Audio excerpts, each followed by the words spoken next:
요즘엔 이 뇌과학이 발달을 해서 예전에 몰랐던 새로운 지식들이 이제 많이 발표가 되는데요. 이 감사의 중요성도 마찬가지입니다. 요즘에 많은 자료들이 나오고 있는데요. 이 감사하는 마음이 우리 인간들의 삶에 얼마나 중요한 영향을 미치는지 이런 것들을 이제 의학적으로 증명해내는 그런 글들이 굉장히 많습니다. 예를 들면은 이 인간의 감정에 영향을 미치는 호르몬으로 알려져 있는 세로토닌 그리고 도파민 이런 호르몬들이 이게 인간의 기분을 조절하는 그런 호르몬으로 알려져 있는데요. 그래서 이제 이 호르몬 중에서 세로토닌은 이 인간이 느끼는 소소한 기쁨, 일상에서 느끼는 그런 기쁨에 관여하는 것으로 알려져 있어서 이 세로토닌은 행복 호르몬이다. 그러니까 이런 별명을 또 갖고 있기도 합니다. 그래서 이제 어쩌다가 이제 이 우울증이라는 거는 이 마음의 감기라고 그렇게 얘기하거든요. 누구에게도 올 수 있는데 이렇게 우울증이 오면 이제 병원에 가고 그 병원에서 이제 약을 처방해 주는데요.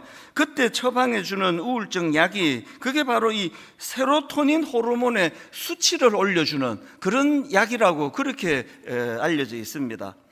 그래서 이제 우울증이 오면은 이제 햇볕을 많이 쬐야 되고 여러 가지 조치를 해야 되지만 그 중에서 이제 우울증이 올 때 이 감사하는 마음을 가지면 그러면 이제 이 감사하는 마음이 병원에서 처방해 주는 우울증과 똑같은 그런 약효가 있다. 이런 것들이 요즘에 이제 계속 드러나고 있는 그런 내용들입니다. 이런 내용을 다루고 있는 진아영 교수님의 강의를 듣다가 보니까 이제 실험 하나를 소개하는데요. 이제 마음이 우울한 사람들을 이제 모읍니다. 마음이 우울한 사람들을 모아놓고 이제 그를 두 그룹으로 나눕니다. 그래서 한 그룹은 비록 이제 우울하고 힘든 상황이지만 그럼에도 불구하고 한번 감사하는 마음들을 거기 한번 적어 보십시오. 그래서 아주 대단한 건 아니라도 아주 작고 소소한 것이라도 자꾸 끄집어내가지고 그 감사의 마음들을 한번 적어 보시라고 그렇게 권하고요. 그런가 하면 이제 또 다른 그룹에게는 그냥 이제 마음의 하소연이죠. 내가 마음이 이렇게 힘들다, 나 우울하다. 그래서 그 마음에 어둡고 우울한 그 마음 상태를 그대로 적어 보라고 그렇게 이제 두 그룹으로 나누어서 조사를 했더니 한 몇 주 지나고 나니까 두 그룹에서 어떤 차이가 있느냐 하니까요. 이제 참 우울하고 마음이 어둡고 힘든 그 상황에서라도 억지로라도 감사를 생각하고 감사를 끄집어내고 감사에 대해서 적어보라고 한 그 그룹에서 우울한 마음이 좋아졌다는 보고가 나오고요. 또 예전보다 잠도 더 잘 자게 되었다 이런 보고도 나오고요. 또 불안 증상도 좀 없어지더라. 그러니까 이런 결과가 나오더라는 게 다 몇 주 만에. 이번에는 이제 그런 변화를 경험한 그룹 사람들에게 한 걸음 더 나아가가지고 이제 감사 일기를 써보라. 감사 일기를 한번 써보십시오. 그래서 이제 감사 일기를 몇 달 동안 꾸준히 이제 써보고 난 다음에 한 석 달 뒤에 이 뇌 영상 검사를 하니까 그들 뇌에 많은 변화가 일어나더라는 겁니다. 그 교수님이 전문가로서 이제 이런 내용들을 이제 강의를 하면서 이런 연구를 무슨 표현으로 설명하는가 하니까 이것들이 다 감사하는 회로를 훈련시키는 것이다. 이런 표현을 쓰더라고요. 그리고 감사하는 회로가 강화가 되면 예전에 제가 고등학교 때 기술 시간에 배웠던 기억이 있는데요. 자동차가 이제 배기 밸브 또 배기 밸브 또 흡입 밸브 이런 거였던 것 같아요. 그거가 이제 이쪽 밸브가 열리면 이쪽 밸브가 닫히고 이쪽 밸브가 닫히면 이쪽 밸브가 또 열리는 그런 자동차가 원리로 간다는 기억이 있는데요. 인간의 뇌도 비슷하다는 거예요. 우리 인간이 노력에 의해 가지고 훈련에 의해서 감사하는 회로가 열려지면 더 강화가 되면 원망하고 불평하는 그쪽의 회로가 기능이 약화가 된다는 거예요.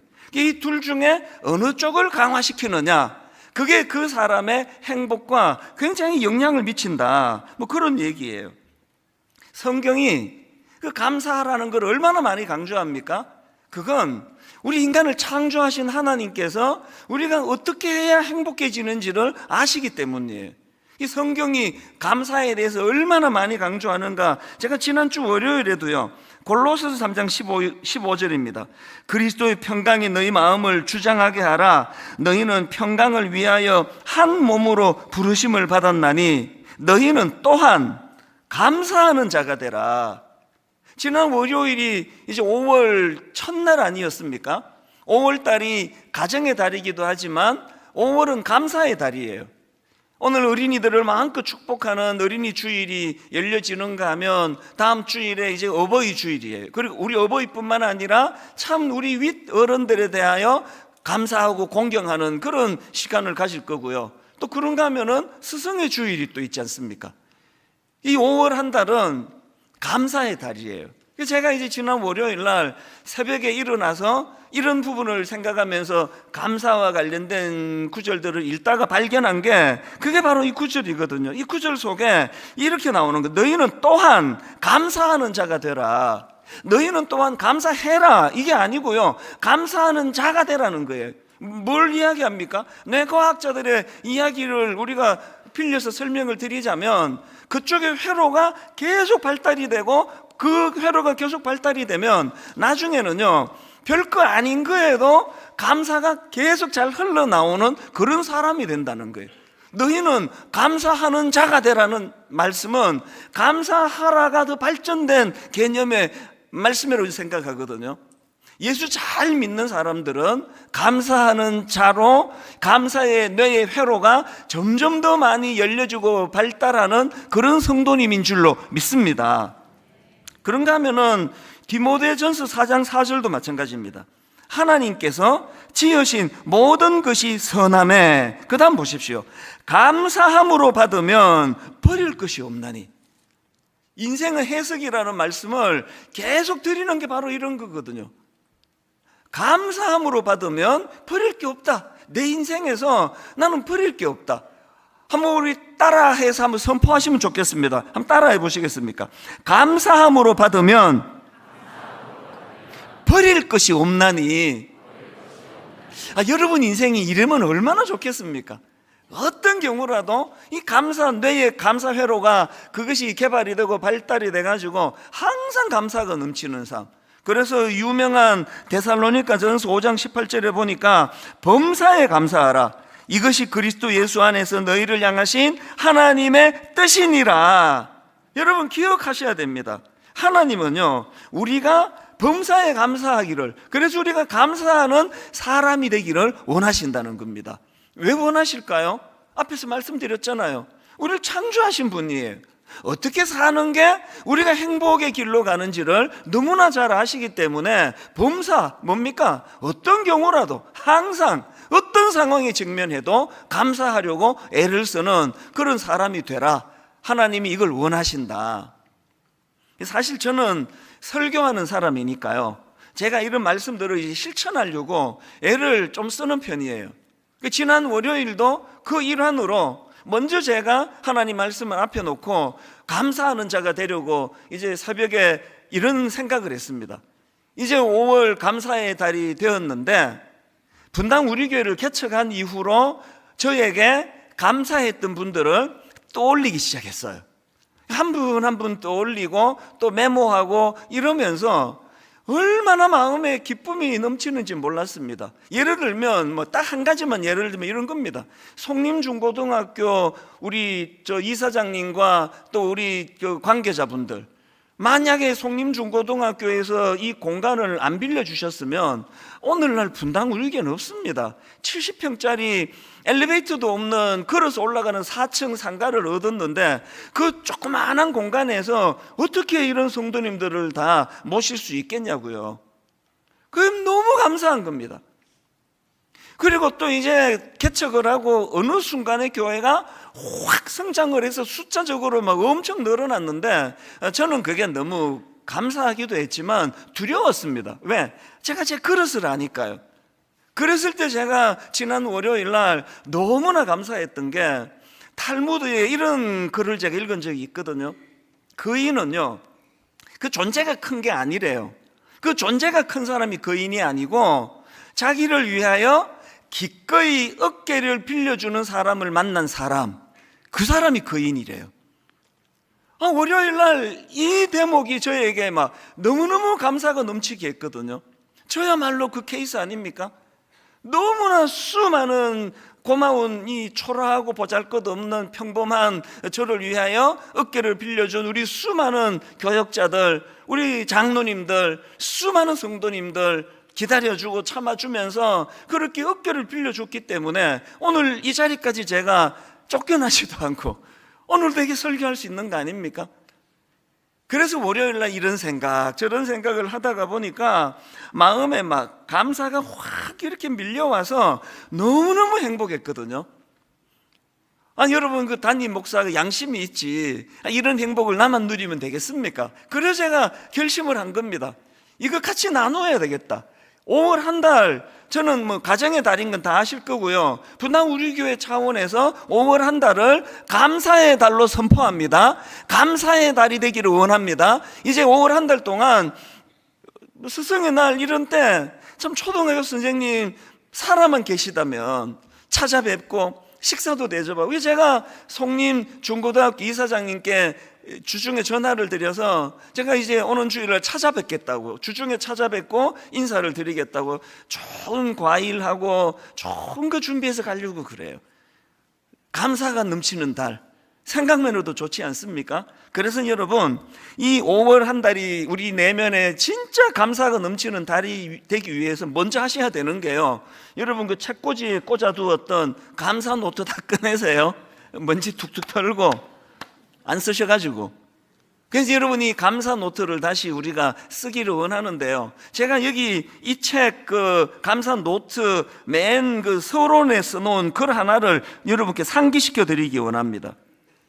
이런 글을 썼습니다. 누군가 말했다. 감사할 게 없다고요? 참기름 짜듯이 쥐어 짜보세요. 생각지도 못한 감사한 일들이 떠오를 겁니다. 여기 우리 젊은 세대는 참기름 짜는 기계가 뭔지 모르실 거예요. 옛날에 우리 동네에 참기름집이 있었는데요, 기계가 어마어마합니다. 이거를 이제 쪼으면은요, 그 무서운 쇳덩어리가 점점 이제 압박을 가해가지고 참기름을 그렇게 만들더라고요. 감사를 어떻게 하라고요? 참기름 기계로 짜듯이 짜라는 거예요. 억지로 하라는 거예요. 여기 지금 그 부부 권태기에 좀 계신 분 계시죠? 근데 쓱 보면 알아요. 벌써 앉는 자리가 좀 떨어져 앉고 절대 서로 안 쳐다보고, 그런 분들한테 그 부부에 대해 감사 노트를 써보라 그러면 바로 이렇게 항의합니다. 쓸 게 있어야 써줘. 그래서 제가 말했잖아요, 참기름 짜듯이 짜보라고. 참기름 짜듯이 짜보는 그 가운데에서 생각지도 못한 감사한 것들이 떠올려지게 될 거다, 뭐 그런 겁니다. 그리고 제가 감사 노트에 썼던 그 찰스 스펄전 목사님 글도 마음에 담으시면 좋겠는데요, 기억하실 겁니다. 별빛에 감사하는 자에게는 달빛을 주시고, 달빛에 감사하는 자에게 햇빛을 주시고, 햇빛에 감사하는 자에게 영원히 지지 않는 주님의 은혜의 빛을 주신다. 이분은요, 영적으로 민감한 목사님이셔서 이런 글을 오래전에 썼지만 지금 우리 뇌과학자들이 이게 얼마나 중요한가를 증명해내고 있거든요. 의학적으로. 작은 것에 감사해, 이 시시한 거 이거 이게 감사야 다 하는데, 그분은요 더 이상 진도가 안 나가는 인생이에요. 아무것도 아닌 보잘것없는 그것에 하나님께 감사하고 그 대상에게 감사하고. 조금 전에 제가 우연히 어느 기사를 보니까 어떤 사장님이 글을 썼는데요, 결혼을 하는 직원이 퇴직을 했는데 큰 금액이에요. 한 300만 원인가 기억이 가물가물한데 그 금액을 축의금으로 줬는데 묵묵부답이더라. 그게 너무 마음에 이분이 섭섭하더라는 거를 이제 기사로 제가 본 거거든요. 인간은요, 바라고 하면은 절대 못 베풉니다. 금은머리 짐승은 호의를 베푸는 게 아니다, 은혜를 베푸는 게 아니다, 이런 이야기 왜 나왔겠습니까? 표현 안 하는 게 우리예요. 저 자신도 돌아보면은 감사를 표현할 줄 모르는 그런 인간이에요. 그래서 저는 하나님께서 우리에게 별빛에 감사해라, 흐릿한 별빛 아니라도 별빛에 감사하면 달빛을 누리게 될 것이고, 더 밝아진 달빛을 감사하면 햇빛을 누리게 될 것이다. 이게 하나님이 우리에게 원하시는 감사하는 사람의 모습이거든요. 오늘 본문을 저는 이런 맥락으로 살펴보기 원하는데, 본문에서 저는 한 가지 중요한 포인트를 나누기를 원합니다. 오늘 본문 골로새서 2장 6절 7절입니다. 그러므로 너희가 그리스도 예수를 주로 받았으니 그 안에서 행하되 그 안에 뿌리를 박으며 세움을 받아 교훈을 받은 대로 그 다음에 믿음에 굳게 서서 감사함을 넘치게 하라. 제가 발견한 게 뭔지 아십니까? 누가 감사할 수 있느냐고요? 믿음에 굳게 선 그 사람이 감사할 수 있는 거예요. 감사는요, 여러분, 감사는요, 이게 영적인 문제라는 거예요. 여러분, 여기 믿음에 굳게 섰다고 자부하는 분 계시잖아요. 여기 장로님들 계시잖아요. 여기 권사님들, 안수 집사님들, 여기 믿음 좋은 청년들 계시잖아요. 여러분, 여러분의 믿음을 뭘로 증명해야 되느냐? 나는 감사회로, 내 뇌는 감사회로가 발달이 돼 있어. 이걸로 증명하는 거예요. 분당 우리 교회가 절대로 박물관 교회 되지 않기를 모두가 노심초사 기도하는데요, 분당 우리 교회가 다시 한번 영적으로 뜨거운 교회가 되는 거 간단해요. 은혜 받은 사람들의 뇌가 감사회로가 발달이 된 사람이 모인 교회면 그 부흥하는 교회 아닙니까? 아무것도 아닌데도 감사하고. 그래서 제가 설교할 때 보면은 누가 믿음이 좋은지 좀 알아요. 누가 믿음이 좋은지 아세요? 웃기지도 않는데 잘 웃는 그 사람이 믿음이 좋은 사람이에요. 난 그 사람 맨날 축복해요. 여기도 있어요. 절대로 안 웃는, 내 무슨 좀 상처가 있나 봐. 절대로 안 웃는, 믿음 좋다고 생각하는 믿음 없는 여러분, 빨리 깨우치세요. 작은 일에도 감사하고 어린애처럼 기뻐하고 아무것도 아닌 일에도 행복하고. 저는 저희가 중고등학교 다닐 때 여고생들의 순수함을 표현했던 거, 저는 그 말 100% 동의합니다. 쟤들은 얼마나 행복한지 날아가는 새만 봐도 웃음을 못 거쳐. 새를 봐도 행복하고, 그러다가 뭐 새똥에 맞고 그래도 또 웃는 거예요. 행복한 거예요. 이게 달빛에 감사하는 거예요. 아무것도 아닌 거에 감사하고 작은 일에 감사하면 뇌의 회로가 강화가 된다. 그러면 원망하고 불평하는 그 회로는 점점 작아진다는 거거든요. 오늘 여러분 한 가지 중요한 그 말씀을 드리려고 하는데요, 그 아담과 하와의 타락 과정도요, 이걸로 설명할 수가 있습니다. 아담과 하와가 이제 그 선악과가 너무 먹음직스러워서 따먹은 거 사실입니다. 그게 창세기 3장 6절입니다. 여자가 그 나무를 본즉 먹음직도 하고 보암직도 하고 지혜롭게 할 만큼 탐스럽기도 한 나무인지라.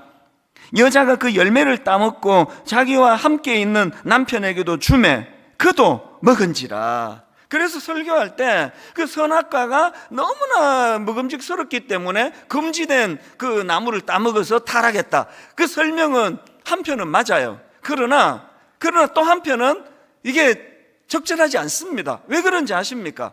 그 동산 중앙의 선악과만 먹음직스럽고 보암직스러운 게 아니에요.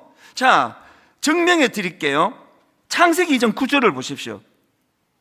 여호와 하나님이 그 땅에서, 그 에덴 동산 아닙니까? 여호와 하나님이 그 땅에서 보기에 아름답고 먹기에 좋은 나무가 나게 하시니, 세 번역은 조금 더 구체적으로 설명합니다.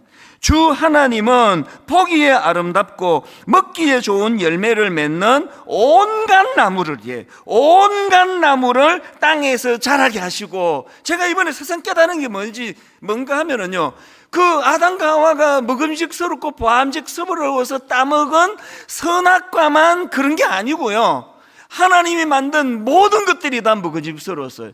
다 보기에 아름다웠습니다. 그러니까 아담과 하와가 너무 먹음직스러워서 따먹었단 말은 옳지가 않습니다. 정확하게 말씀드리면요, 아담과 하와는 감사할 줄 몰라서 따먹은 거예요. 만족할 줄 몰라서 따먹은 겁니다. 이게 오늘 이 땅에서도 죄의 원리 아닙니까? 여러분, 우리가요, 만족할 수 없기 때문에 감사가 없고, 감사하지 못하기 때문에 내 복을 발로 차는 거거든요. 저는 항상 제 아내를 어느 시점으로 보느냐, 93년 12월 1일 저 결혼한 날이에요. 장가도 못 갈 뻔한 매력도 하나도 없는 나 같은 걸 7살이나 어린 그렇게 아름다운 제 눈에만 7살 차이가 나는 이 여성이 날 건져줬다. 그래서 이제 어떨 때 좀 불평이 생기고 못마땅할 때 저는 93년으로 돌아가요. 내가 왜 이러지? 이렇게 고마운 아내에게. 감사는요, 만들어내는 거예요. 현재 감사가 없으면 여러분 다 누가 뭐 강제로 결혼시킨 거 아니잖아요. 여러분이 선택할 그때에 감사했던 그때를 떠올리면서, 그래서 여러분 세르반테스라는 분이 이런 말을 했습니다. 인간이 범하는 가장 큰 죄는 감사할 줄 모르는 것이다.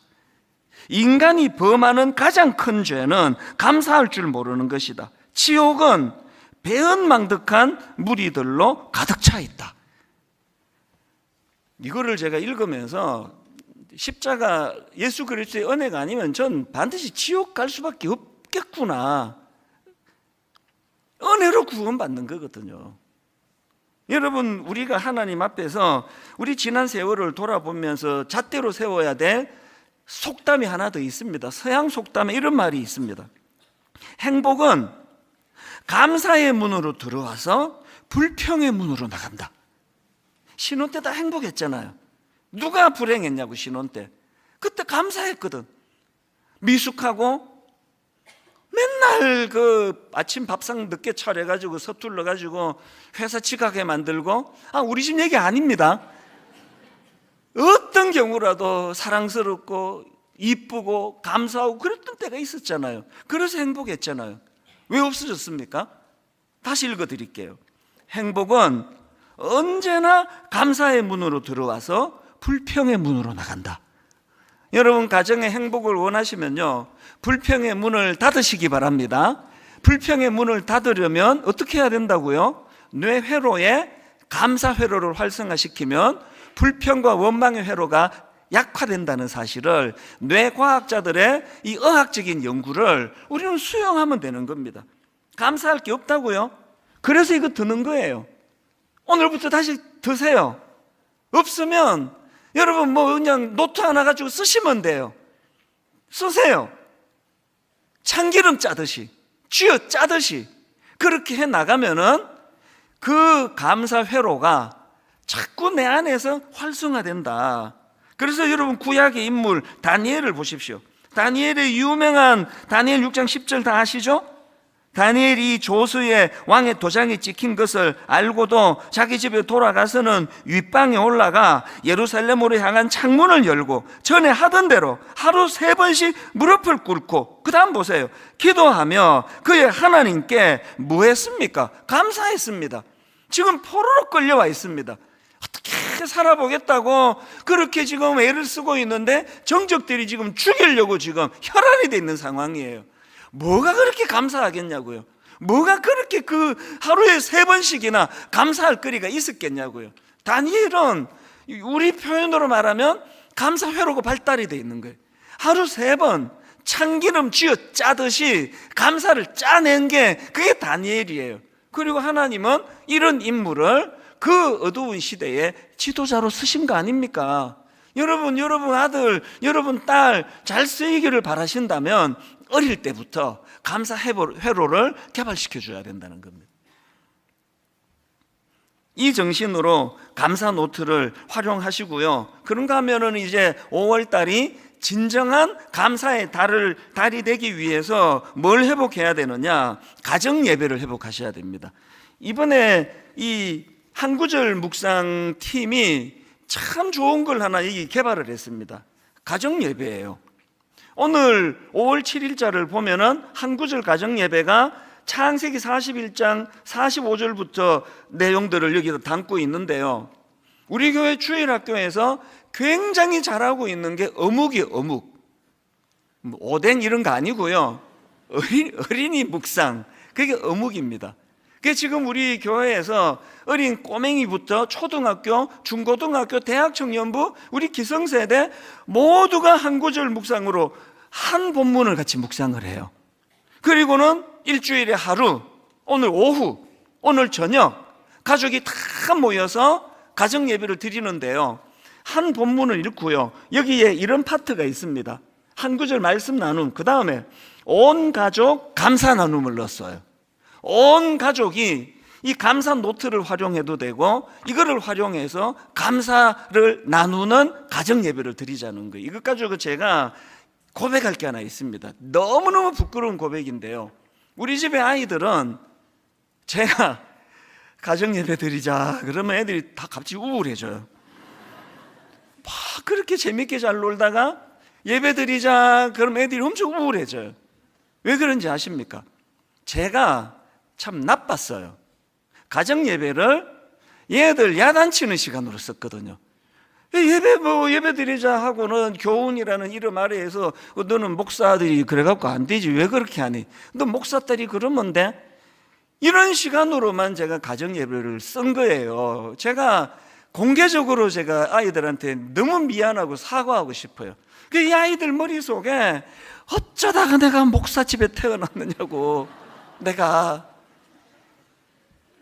얘들이 예배 드리자 그러면 우울해져. 이런 예배 드리는 가정 계시다면요, 오늘 저도 그럴 거예요. 애들 모아놓고 사과하세요. 아빠가 잘못했다. 예배는 이런 게 아닌데. 여러분, 한 구절 묵상책이 있습니다. 프린트해서 쓰세요. 여기에 이게 나옵니다. 온 가족 감사 나눔. 가정 예배는요, 애들 야단치는 시간으로 쓰시면 안 됩니다. 애들 머릿속에 하나님 엄청 싫어요. 하나님 엄청 그냥 잔소리꾼이고. 가정 예배를요, 감사가 풍성한 장으로 만들어 보세요. 엄마가 먼저, 아빠가. 회사에서 우리 아빠 지금 힘든 거 다 아는데 모이면은 아빠가 감사를 이야기하고, 이 어려운 중에도 아빠가 너희들 때문에 너무 감사하고. 그래서 여러분, 가정 예배가 드려지면 애들이 신이 나도록 자꾸 어른들 말씀 너무 많이 하지 마세요. 여러분 보니까 자기는 말 그렇게 많이 하면서 무슨 저부터 제가 줄이려고 그래요. 그래서 제가 아이들한테 가정 예배 드리면 감사. 아빠가 너 때문에 이래서 내가 감사해. 너 때문에 이래서 감사해. 그래서 이 감사 경연 대회가 열려지는 그런 가정 예배가 되시기를 바랍니다. 이게 왜 중요한지 아십니까? 예를 하나 들어볼게요. 제가 최근에 읽은 책 중에서요, 황성주 박사가 쓴 내 삶을 변화시키는 감사의 기적, 이런 제목의 책이 있는데요, 그 책에 나오는 내용입니다. 미국 보스턴에 사는 어떤 교포 자녀, 한국계 그 교포 자녀가요, 미국 전체 고등학교 토론 대회에서 챔피언이 됐다는 겁니다. 이게 어느 정도 엄청난 일인가 하면은요, 이 아이가 전미 고등학교 토론 대회에서 챔피언이 되고 나니까 하버드 대학교, 예일 대학교를 포함해 가지고 미국의 모든 아이비 리그 대학교에서 이 아이에게 전액 장학생으로 전액 장학금을 주면서 이 아이를 스카우트하는 거예요. 모든 아이비리그 대학교에서 이 아이에게 전액 장학금을 주고 데려가겠다고 할 만큼 이 전미 고등학교 토론 대회가 엄청난 대회인데요, 거기서 한국계가 챔피언이 됐어요. 이 저자가 아는 분인가 봐요. 너무너무 축하한다고. 그러면서 물었죠. 비결이 뭐냐? 어떻게 키웠길래 이런 대단한 애로 키웠냐 그랬더니 그 부모가 딱 한마디 했답니다. 그거요, 이거 가르쳤습니다. 감사 노트 쓰게 했대요. 어릴 때부터 감사 노트, 5감사, 5가지 감사. 그래가지고 어느 정도 이거를 많이 강조했는가 하면은요, 5가지 감사를 제대로 쓰지 않으면 잠을 안 재웠대요. 잠을 자려면 5감사 통과가 돼야 돼요. 그러니까 얘가 아침에 일어나면은 학교 가고 생활하고 계속 그 생각이 의식이 될 거잖아요. 엄마가 또 물어야 되는데, 잠을 자야 되는데. 그래서 5감사를 계속 생각하는 거예요. 그리고 저녁에 같이 모이면 굉장히 오래 생각했던 걸 딱 한 줄로 요약하는 훈련이 됐겠죠. 딱 한 줄로 이래서 감사. 그랬더니요, 어떤 결과가 일어났느냐, 그 책에 나오는 내용을 그대로 읽어드릴게요. 그 아이에게 자연스럽게 습득된 게 이런 것들입니다. 관찰력, 어휘력, 논리력, 통찰력, 창의력, 분석력, 포용력, 그리고 그런 것들을 가지고 어릴 때부터 칭찬을 들으니까 자존감이 높아지고 점점 자신감이 생기고, 그러니까 전 미국 고등학교 토론 대회에서 챔피언이 되더라. 여러분, 분당 우리 교회에서도 뭐 하버드 대학 가는 게 중요한 게 아니고요, 저는 여러분 자녀들 안에서 이런 아이들이 나오기를 바랍니다. 어릴 때부터 그쪽에 뇌가 회로가 발달이 된 거예요. 그래서 뭐 토론 대회 하는데 뭐 막히는 게 없습니다. 뭐 논리적이고 자신감이 있고 감사를 가지고 무장을 하고. 여러분, 분당 우리 교회 5월 한 달 정말 감사의 달이 되기를 원합니다. 그래서 마음에서 부모부터가요, 가정예배 드리자 그러면 기쁘게 밝은 아이들이 막 우울해지고 또 뭐이라 그런다 그러고, 그래서 저 같은 어리석음을 범하지 않으시려면요, 감사를 매개로 하는 거예요. 같이 말씀 읽고, 그 하나님이 주신, 그래서 하나님, 저는 너무나 미약하지만 별빛에 나는 너무너무 감사합니다. 그래서 그 엄마가 점점 달빛으로 변하는 걸 아이들이 지켜보고, 하나님, 나는 달빛이 너무 감사합니다. 그 달빛을 감사하는 자에게 주시는, 햇빛을 주시는 하나님 은혜를 아이들이 누리고 보고 그렇게 살아가도록요. 그래서 제가 신방을 가보면요, 요즘에는 그 가정을 점검하는 기준이 달라졌어요. 공부 잘하고 뭐 이런 가정도 좋지만요, 밝은 가정이 좋아요. 그저 잘 웃고, 아빠가 뭐 별 우습지도 않은 이야기를 해도 그저 잘 웃고 깔깔깔깔 웃고. 그 왜 그렇습니까? 그쪽 회로가 발달이 돼서 그래요. 분당 우리 교회에서 설교를 하다 보면 잘 웃는 사람이 보여요. 마음으로 축복합니다. 우리 지휘자도 잘 웃는 분 중에 한 분이에요. 아마 얼마나 잘 웃기 때문에 난 우리 지휘자를 너무 사랑해요. 뭐 찬양도 얼마나 또 잘 인도합니까? 잘 웃어서 그래요. 회로가 발달이 돼가지고. 오늘 성가대 의원들이 별로 동의를 하지 않는 표정을 짓고 있어서 농담입니다. 결론을 여러분, 저는 이렇게 맺기를 원합니다. 장미꽃이 자기를 창조하신 창조주에게 이렇게 원망을 했습니다. 하나님, 당신은 왜 가시를 주셔서 저를 이렇게 힘들게 하십니까? 그 창조주 하나님이 이렇게 대답했습니다. 나는 너에게 가시를 준 적이 없다. 오히려 가시나무였던 너에게 장미꽃을 주었다. 인생은 해석이라니까요. 잘 웃으려고 애쓰지 마세요. 인생은 해석이에요. 가시를 보면서 하나님, 왜 내게 가시를 주셔서 날 이렇게 힘들게 합니까? 그렇게 우울한 인생으로 살아가는 사람이 있고요, 나는 너에게 가시를 준 적이 없다. 오히려 가시나무였던 너에게 장미꽃을 주었다. 하나님, 나 같은 가시나무 같은 나에게 말씀을 전하고 참 이 큰 교회를 목양할 수 있는 장미꽃으로 인도해 주신 하나님, 그 하나님 감사합니다. 월요일 날 너무너무 행복이 밀려오는 거였거든요. 하나님, 저에게 어깨를 빌려주신 너무나 고마운 분들, 절대 그 감사를 잊지 않기를 원합니다. 그랬더니 제가 행복해지던데요. 오늘 결론, 빌립보 4장 6절입니다. 아무것도 염려하지 말고 다만 모든 일에 기도와 간구로 너희 구할 것을 감사함으로 하나님께 아뢰라. 아까 그 전문가 이야기 들으셨죠? 제가 배기밸브, 흡입밸브 얘기했잖아요. 둘 중에 하나예요. 아무것도 염려하지 말고 그러면 감사의 기도가 나오고요, 맨날 불평하고 원망하면 감사의 밸브가 닫혀버려요. 맨날 기도하는데 원망이 나오고, 맨날 기도하는데 염려가 많고, 맨날 기도는 하는데 불안과 두려움이 많은 여러분들에게 하나님이 감사를 선물로 주신 줄로 믿습니다. 분당 우리 교회 모든 성도님들, 감사 회로가 우리 뇌에서 활성화되는 그 훈련이 오늘부터 이루어지기를 주님 이름으로 축복합니다. 오늘은 구약 전도서 3장을 본문으로 말씀을 전하려고 하는데요, 이제 이 전도서를 읽으실 때 그 두 가지 포인트의 균형을 가지고 읽으시면 참 좋습니다. 이 두 가지 포인트 중에 첫 번째 포인트가 뭐냐 하니까, 인생은 허무하다는 겁니다. 이 전도서가 첫 출발서부터 이제 맨 시작이 이렇게 말씀을 시작하지 않습니까? 1장 2절에 보니까 전도자가 이르되 헛되고 헛되며 헛되고 헛되니 모든 것이 헛되도다. 이 여기 나오는 이 헛되다 이 그 단어는 히브리어로 헤벨이라는 단어인데요. 바람, 또 수증기, 연기 이런 뜻을 가지고 있는 단어입니다. 요즘에 이 겨울철이 돼서 이제 좀 춥지 않습니까? 그래서 이제 문을 열고 바깥에 나가면은 바로 이제 이 날숨을 하면은 막 코에 쓰고 입에 쓰고 그런 막 수증기가 나오지 않습니까? 이게 헤벨이에요. 그리고 여름에 우리 중고등부 아이들하고 이제 캠프파이어 같은 거를 하는데요. 이제 그 장작을 놓고 불을 피우면 거기에 연기가 막 하늘로 올라가는데 이게 헤벨입니다. 인생이 왜 허무합니까?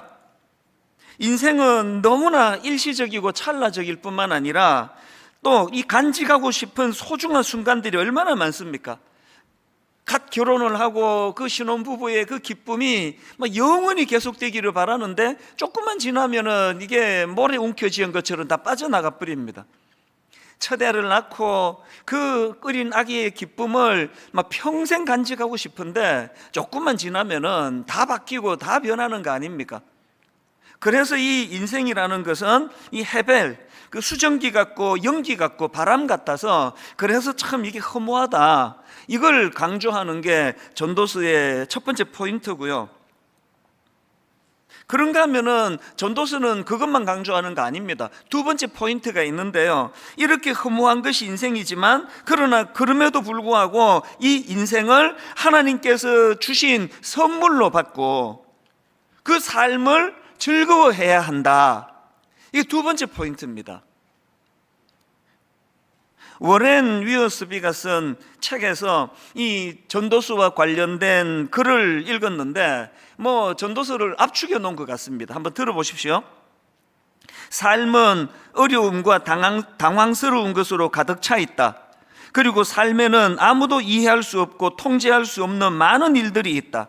인간의 견지에서 볼 때 모든 것이 헛되고 어리석다. 이게 헤벨 아닙니까?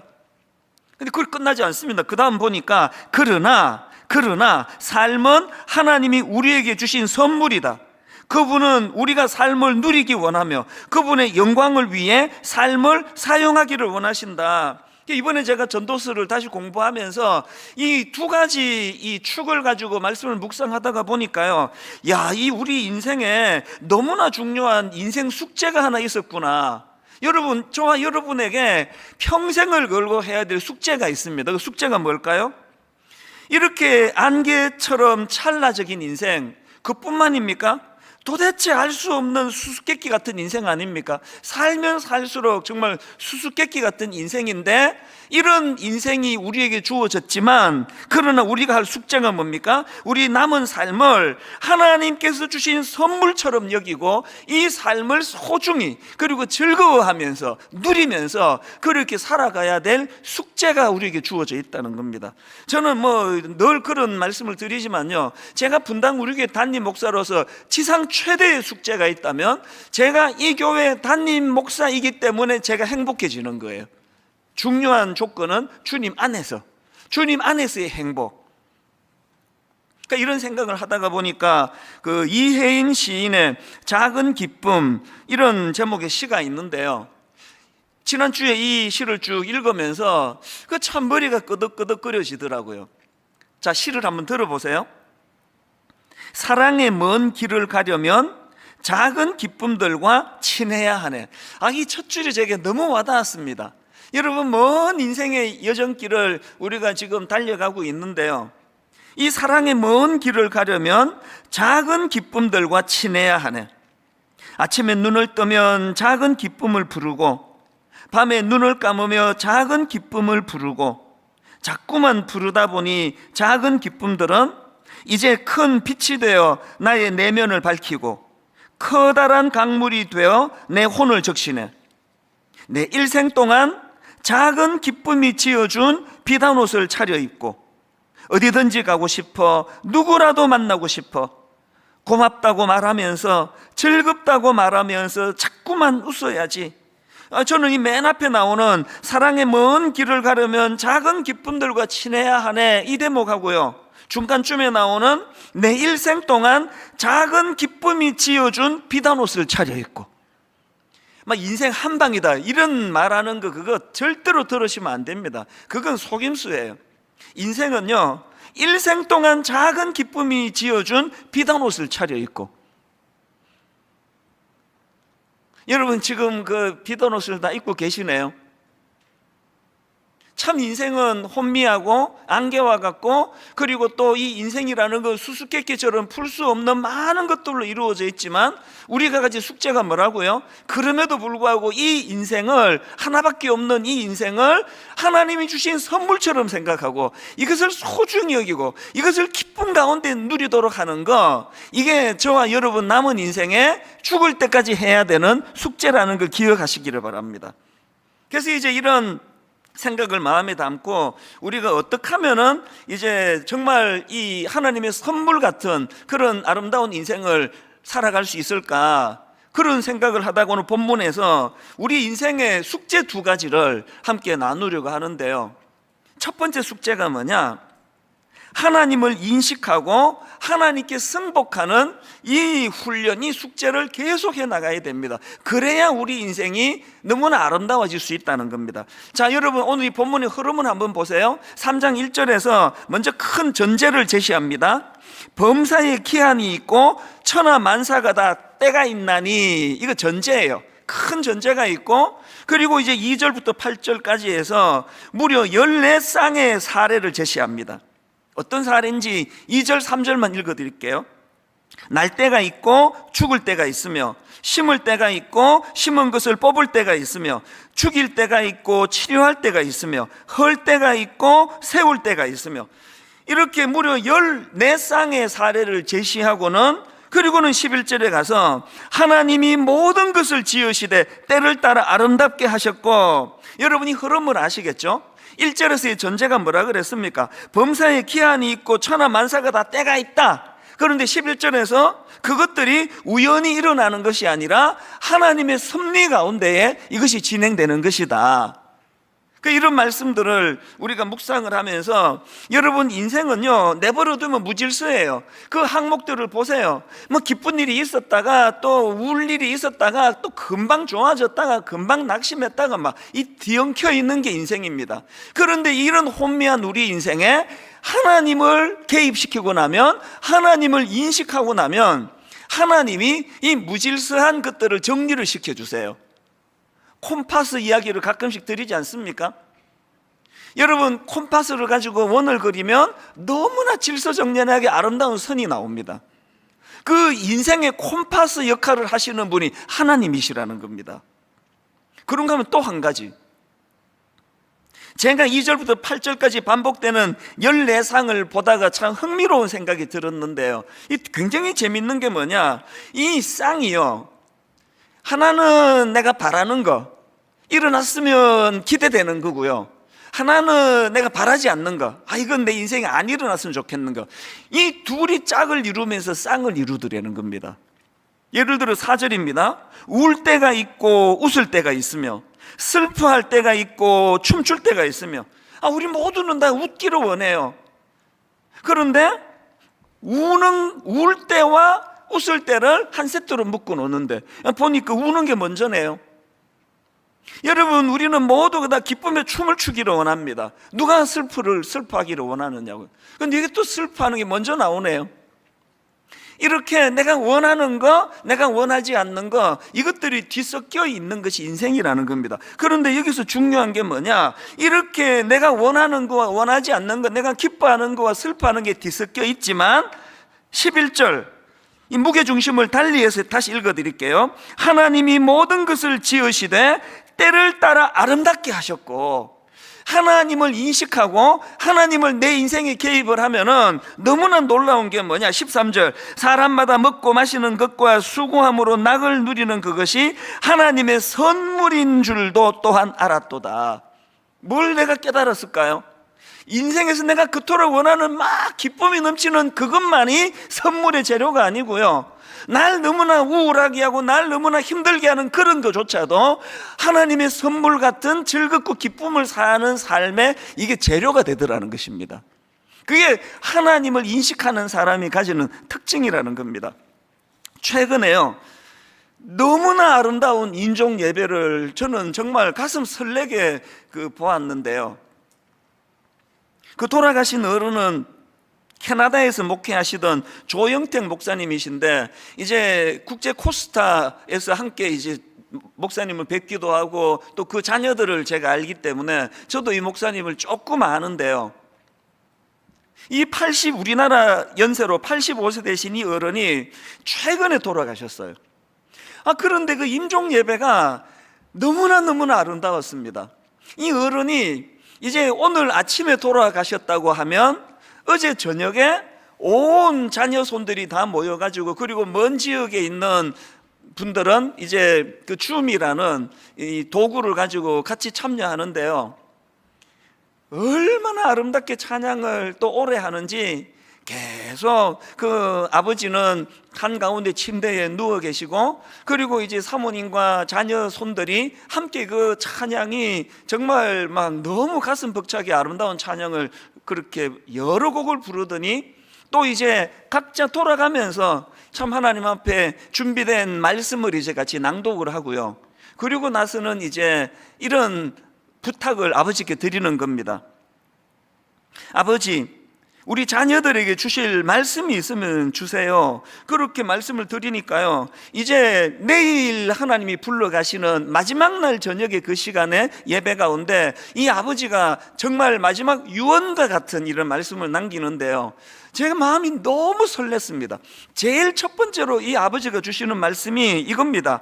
하나님은 나를 지으시고 나를 만드시고 나를 세상 가운데 지켜주심을 꼭 믿고 사시기 바랍니다. 그 자녀 손들에게 이렇게 존대를 쓰시면서 그 전제를 말씀을 주시고는요, 또 한두 마디를 더 주시고, 제 마음에 강하게 인상 지어진 게 뭐냐 하니까 막 소리를 크게 막 하시면서 이런 부탁을 자녀 손들에게 남기는 겁니다.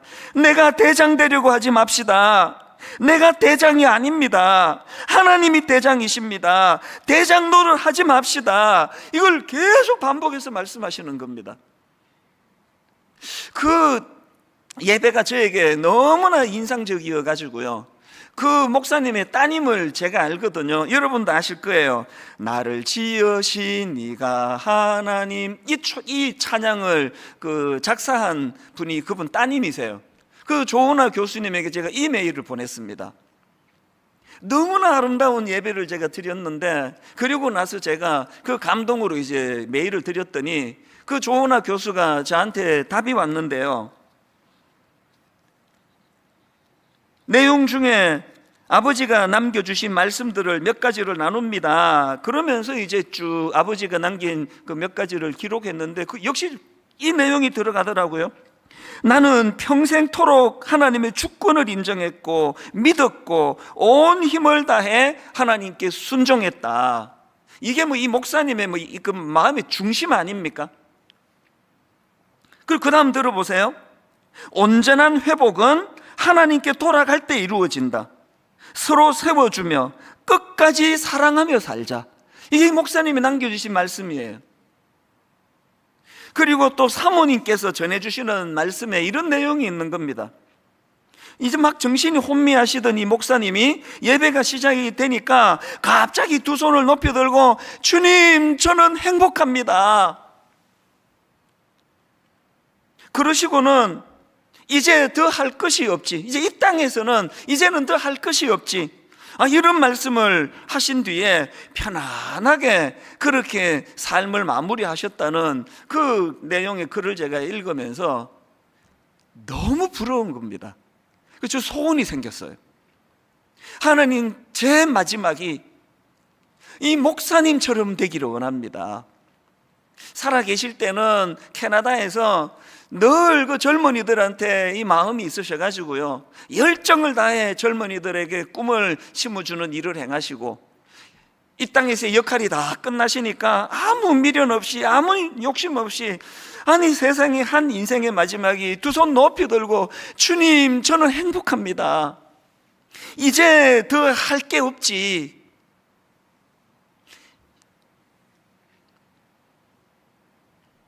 하나님 주신 선물 같은 인생을 사시는 분의 삶과 죽음이 이런 거구나.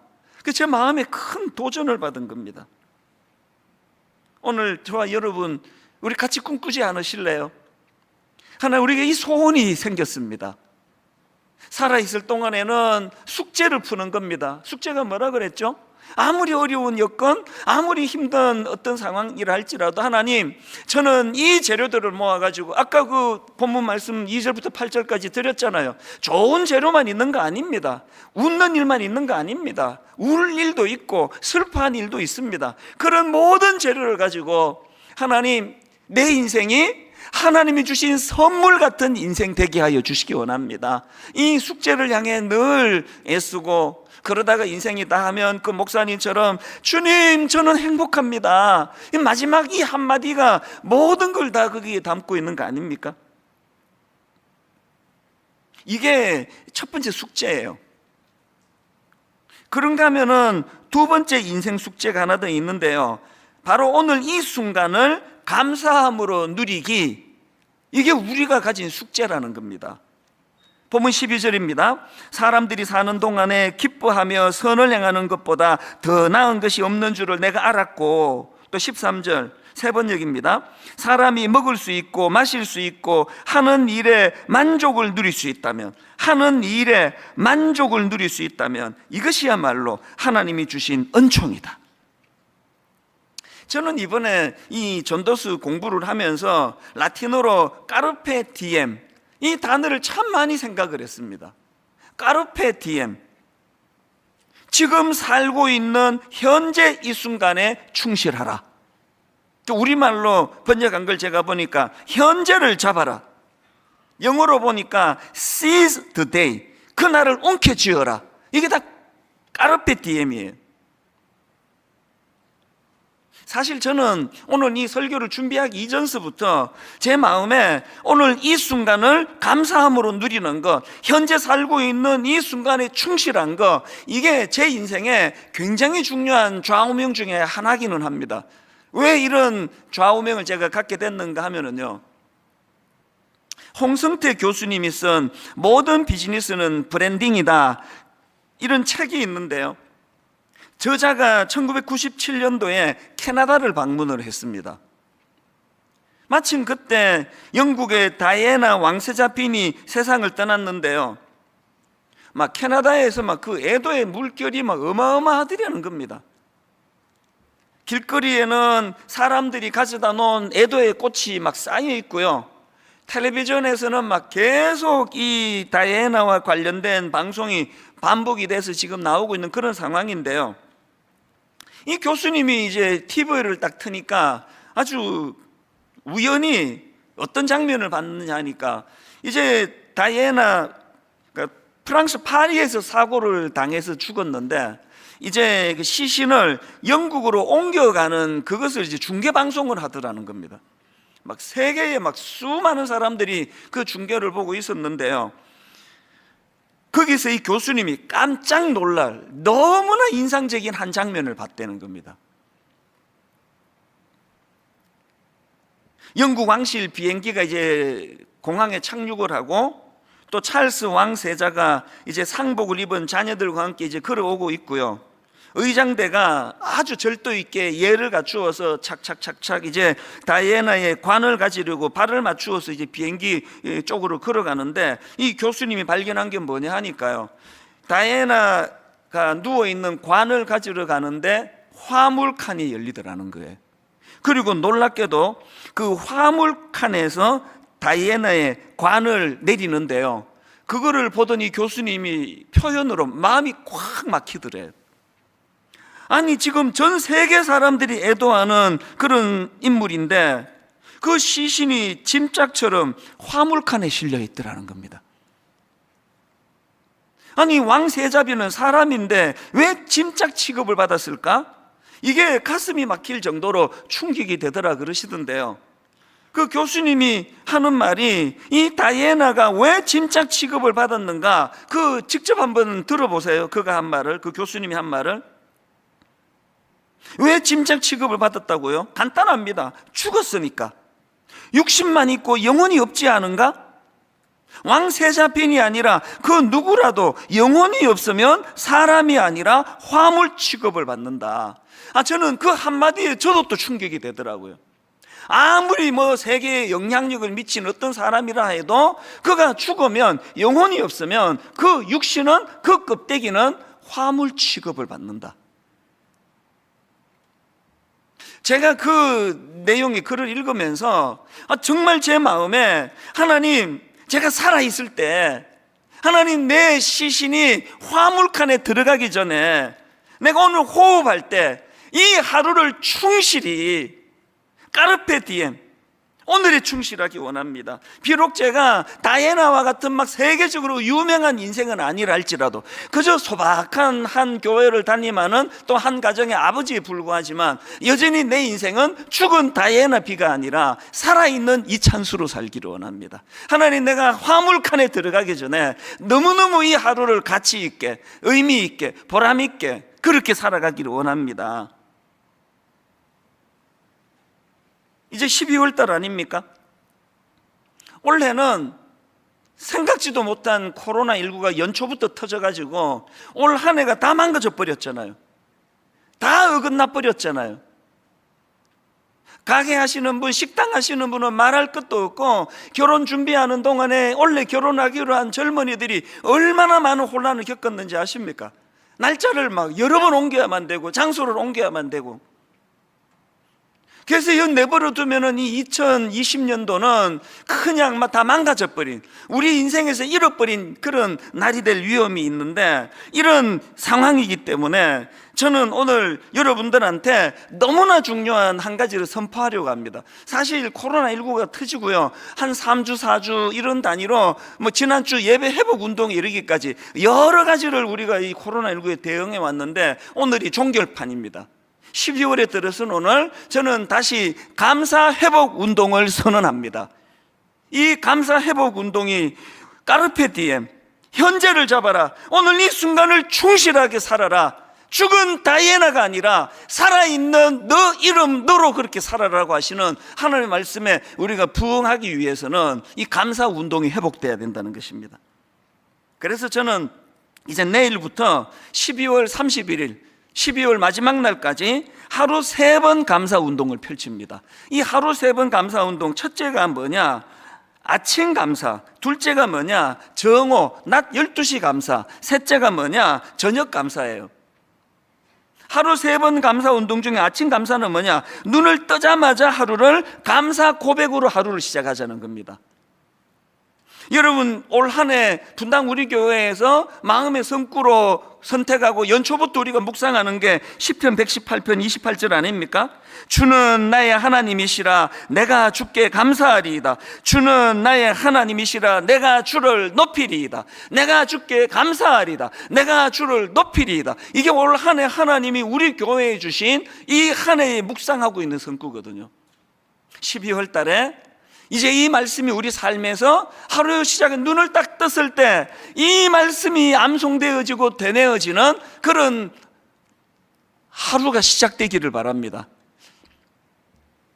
본당에서 함께 예배 드리시는 분들은 말할 것도 없고, 우리 지금 각 가정에서 예배 드리시는 분들도 한번 저를 따라, 제가 선창할 때니까요, 저를 따라 이 말씀을 한번 외치면 좋겠습니다. 정말 큰 소리로 한번 외쳐주시기를 바라는데요. 자, 시편 118편 28절 제가 먼저 선포합니다. 주는 나의 하나님이시라. 주는 나의 하나님이시라. 내가 주께 감사하리이다. 주는 나의 하나님이시라. 내가 주를 높이리이다. 어제 잠자리에 들기 전에 무슨 아픈 일이 있고 속상하고 우울했는지 몰라도 그 다음 날은 새로운 날이에요. 여러분, 아침에 눈을 딱 뜨면서 이 놀라운 말씀을 선포하고 감사함으로 나아가자는 거거든요. 그런가 하면은 정오 감사는, 두 번째 하는 정오 감사는 뭐냐? 매일 낮 12시에요. 이 감사 묵상 카드가 분당 우리교회 홈페이지에 이제 올라갑니다. 그리고 이제 감사 묵상 카드를 클릭하면은 거기에 우리 성도님들의 다양한 여러 사연과 그런 간증들이 구성된 감사 라디오 사연을 듣는 감사 라디오가 나올 겁니다. 햇살콩 작가 부부가 도와주셔가지고 이 감사 묵상 카드가 참 풍성해졌습니다. 매 낮 12시마다 점심을 드시기 전에 감사 묵상 카드를 가지고 오늘 이 하루의 감사를 점검하는 그런 운동이 두 번째고요. 마지막 세 번째가 저녁 감사가 뭐냐? 153 감사 노트를 하나님 앞에 기록하면서 하루를 마무리하자는 겁니다. 왜 이걸 기록해야 될까요? 아까 말씀드렸잖아요. 인생은 안개라고, 사라져 버린다고. 그렇게 소중하고 아름다운 것들 조금만 지나면 다 없어져 버려요. 기록으로 남기자는 겁니다. 이번에 제가 이 감사 운동의 열기를 회복하기 위해 가지고 이제 이 감사라는 제목의 신간을 냈습니다. 저는 원래 그 감사 제목, 이 책 제목을 막 아주 좀 길게 이렇게 보냈더니 출판사에서 막 목사님 거두절미하고 막 감사로 그냥 나갑시다. 제목을 잘 지은 것 같아요. 저는 지금까지 뭐 내가 책을 썼으니 이거 한 권 사주세요, 팔아주세요 그런 말 한 적이 없는데요. 이번에는 하려고요. 책 한 권 사주세요. 저 밥 한 끼 대접하는 마음으로 이 책 한 권 사주세요. 그동안 했던 설교들을 쭉 묶어놓은 이 책을 왜 이번에 많은 분들이 읽었으면 하는가 하면은요, 그 책을 매개로 해서 다시 153 감사에 불이 붙기를 바랍니다. 그래서 감사 노트를 쓰면서 하루를 마감하고 감사 노트를 쓰면서 하루를 시작하고. 왜 153 감사 노트라고요? 왜 153 감사 운동이라고요? 하루 한 번 말씀을 묵상하자는 거예요. 말씀을 바탕으로 한 감사를 하자는 거거든. 하루 5가지를 거기에 노트에다가 감사거리를 적어보자는 겁니다. 1, 5, 3, 내 주변 사람들에게, 내 직장인, 내 가족들에게 하루에 3번 이상 감사를 표현하자는 겁니다. 참 감사합니다. 우리나라 분들이 참 이게 너무 인색해요. 다시 말씀드리지만 여러분, 인생은 헤벨이에요. 헤벨.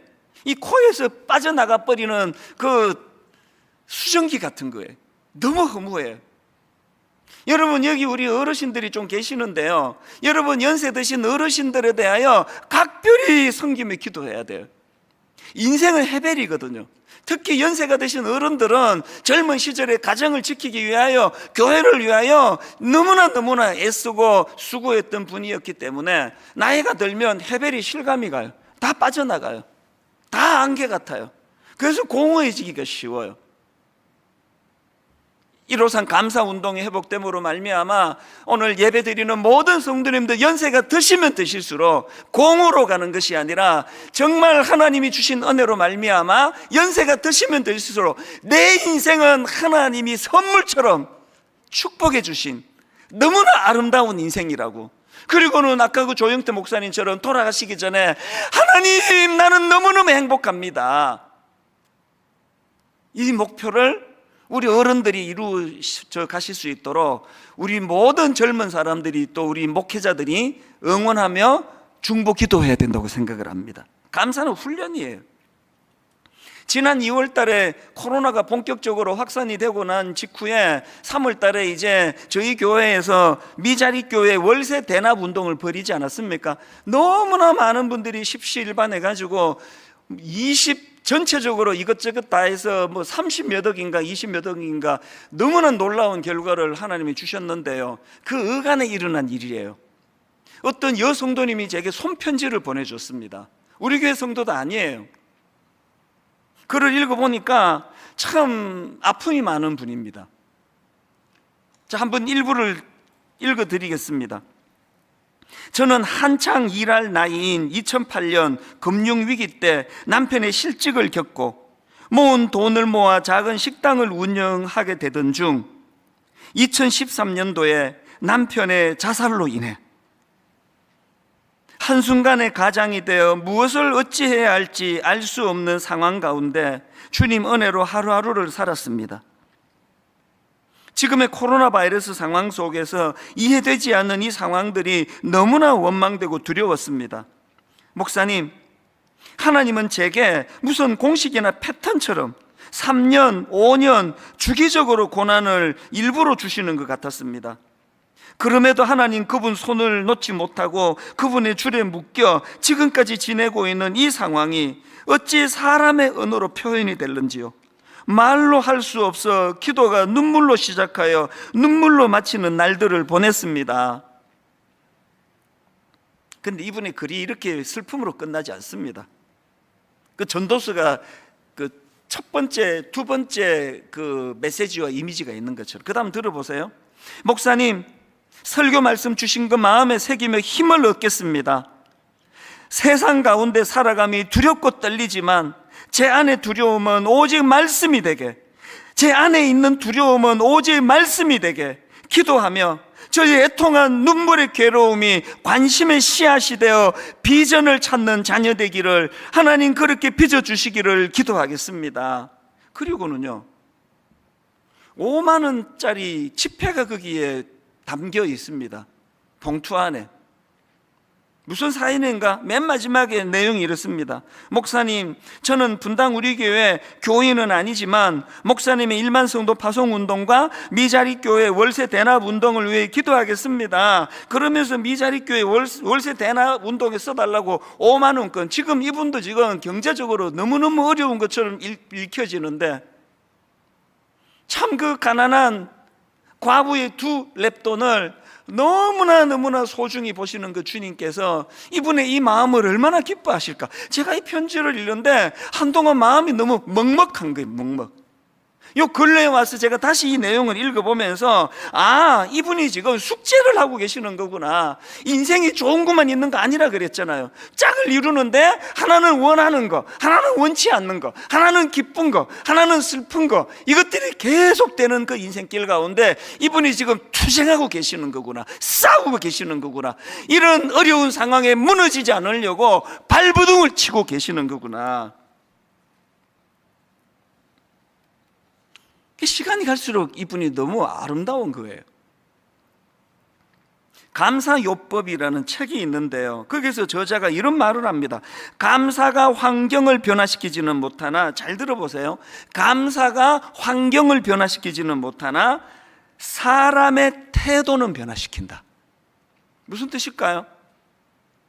아까 그냥 막 기분 좋을 때 춤출 때는 막 기뻐 춤을 추다가 슬픈 일이 있으면 우울하고 좌절하고 낙심하고 이런 삶을 살았는데 그 삶에 하나님이 개입되고 나니까 하나님이 인생의 콤파스가 되어 주시니까 혼란이 없는데 왜 없습니까? 이분은 그야말로 뭘 몸부림치는 겁니까? 죽은 다이애나가 아니라 나는 살아있는 하나님의 자녀로 오늘 내게 주어진 이 삶의 재료를 가지고 반드시 나는 내 인생의 하나님의 선물 같은 아름다운 인생이 되도록 만들고야 말 것이다. 저는 오늘 말씀의 결론을 이렇게 맺기 원합니다. 인생의 2가지 숙제 아시겠죠? 늘 내 삶 속에 하나님을 인식하고 하나님께 승복하고 하나님을 내 삶의 콤파스가 되어 주시도록 우리가 그분을 사모하는 것, 이게 첫 번째 숙제예요. 2번째 숙제가 뭐라고요? 오늘 이 순간을, 오늘 이 하루를 감사함으로 누리기를 원합니다. 유야를 막론하고 하나님, 오늘 이 하루도 하나님이 주신 선물이기를 원합니다. 이런 소원을 갖기 위해서는 예레미야가 3장 22절 23절 여호와의 인자와 긍휼이 무궁하심으로 우리가 진멸되지 아니함이니이다. 이것들이 아침마다 새로우니, 이 은혜가 아침마다 새로우니, 이 긍휼하심이 아침마다 새로우니 주의 성실하심이 크시도소이다. 지난주 간증한 거 기억나시나요? 어제까지 아팠거든요. 토요일 저녁 설교 준비가 다 덜 끝났거든요. 이번 설교를 다른 부목사님한테 맡겨야 되나 근심이 있었거든요. 그랬는데 그 다음 아침에 일어났을 때 그 새벽 2시 얼마에 눈이 떠졌을 때 여호와의 인자와 긍휼이 무궁하심으로 우리가 진멸되지 아니함이니이다. 이것들이 아침마다 새로우니 주의 성실하심이 크시도소이다. 그것이 저를 벅차게 만들었다는 걸 말씀드리지 않았습니까? 여러분, 저와 함께 우리 남은 인생에 서로 힘을 북돋아가면서 이 숙제를 해나가면 좋겠습니다. 기어이 어제의 눈물이 재료가 되어 어제의 아픔과 한숨이 재료가 되어 하나님, 그 조형태 목사님처럼 맨 우리 인생의 마지막, 하나님 너무너무 행복합니다, 이 한마디 주님께 올려드리고 이 땅을 소풍길처럼 그렇게 지냈습니다 고백하고, 그렇게 본향 하나님 나라를 주님 품에 안기는 이런 일들이 저와 여러분에게 일어나게 되기를 바랍니다. 일어나게 될 줄로 믿습니다. 그 조형태 목사님 따님이 쓴 그 찬양을 오늘 말씀을 총 정리하는 곡으로 부르면 좋겠는데요, 한 해 한 해 이 나이가 들어감에 따라서 그 참 좋은 점이 참 많습니다. 그 중에 제 개인적으로 이 나이가 들어서 좋은 점이 뭐냐 하면은요, 좀 둔감해지는 게 참 좋은 것 같습니다. 이 젊을 때는 별로 중요하지도 않은 그런 거에 굉장히 민감하고 그렇기 때문에 또 고민하고 그런 게 많았는데, 이 나이가 들어가면서 이게 둔감해지는 게 복인 것 같습니다. 예를 들면은 요즘에 누가 뭐라고 이렇게 칭찬을 하는데 그게 좀 둔해져서 그게 그렇게 기쁘고 그렇지가 않습니다. 덤덤하게 받아들여지고요. 또 그런가 하면은 반대로 누가 그렇게 그냥 못된 말로 괴롭히고 모함을 하고 악플을 달고 그러는데도 옛날 같으면 많이 아팠을 것 같은 게 굉장히 덤덤해지는 걸 느낍니다. 이게 참 나이 들매 복이라고 저는 생각하거든요. 그 별로 중요하지 않은 거에다 무덤덤해지는 거, 이건 참 좋은 것 같습니다. 그런데 이 나이가 들어가서 이렇게 무덤덤해져서 참 좋은 게 많지만 여기 치명적인 문제가 있다는 걸 알았습니다. 이 나이가 들어가면은 자꾸 무덤덤해지는데, 이 불필요한 것에만 무덤덤해지면 좋은데요, 이 나이 들어서 진짜 우리가 놓치고 있는 그 무디어지면 안 되는 것들이 무디어지는 게 많습니다. 예를 들면은 제가 어느 유명한 작곡가 한 분을 잘 알고 있는데요, 이제 이분과 만나서 식사를 하는데 이제 본인의 고민을 이런 이야기를 하는 겁니다. 목사님 정말 기도해 주셔야 되는데, 이 작곡이라는 거는 아주 예민한 그 어떤 그 영감과 이런 것이 있어야 써지는 거 아닙니까?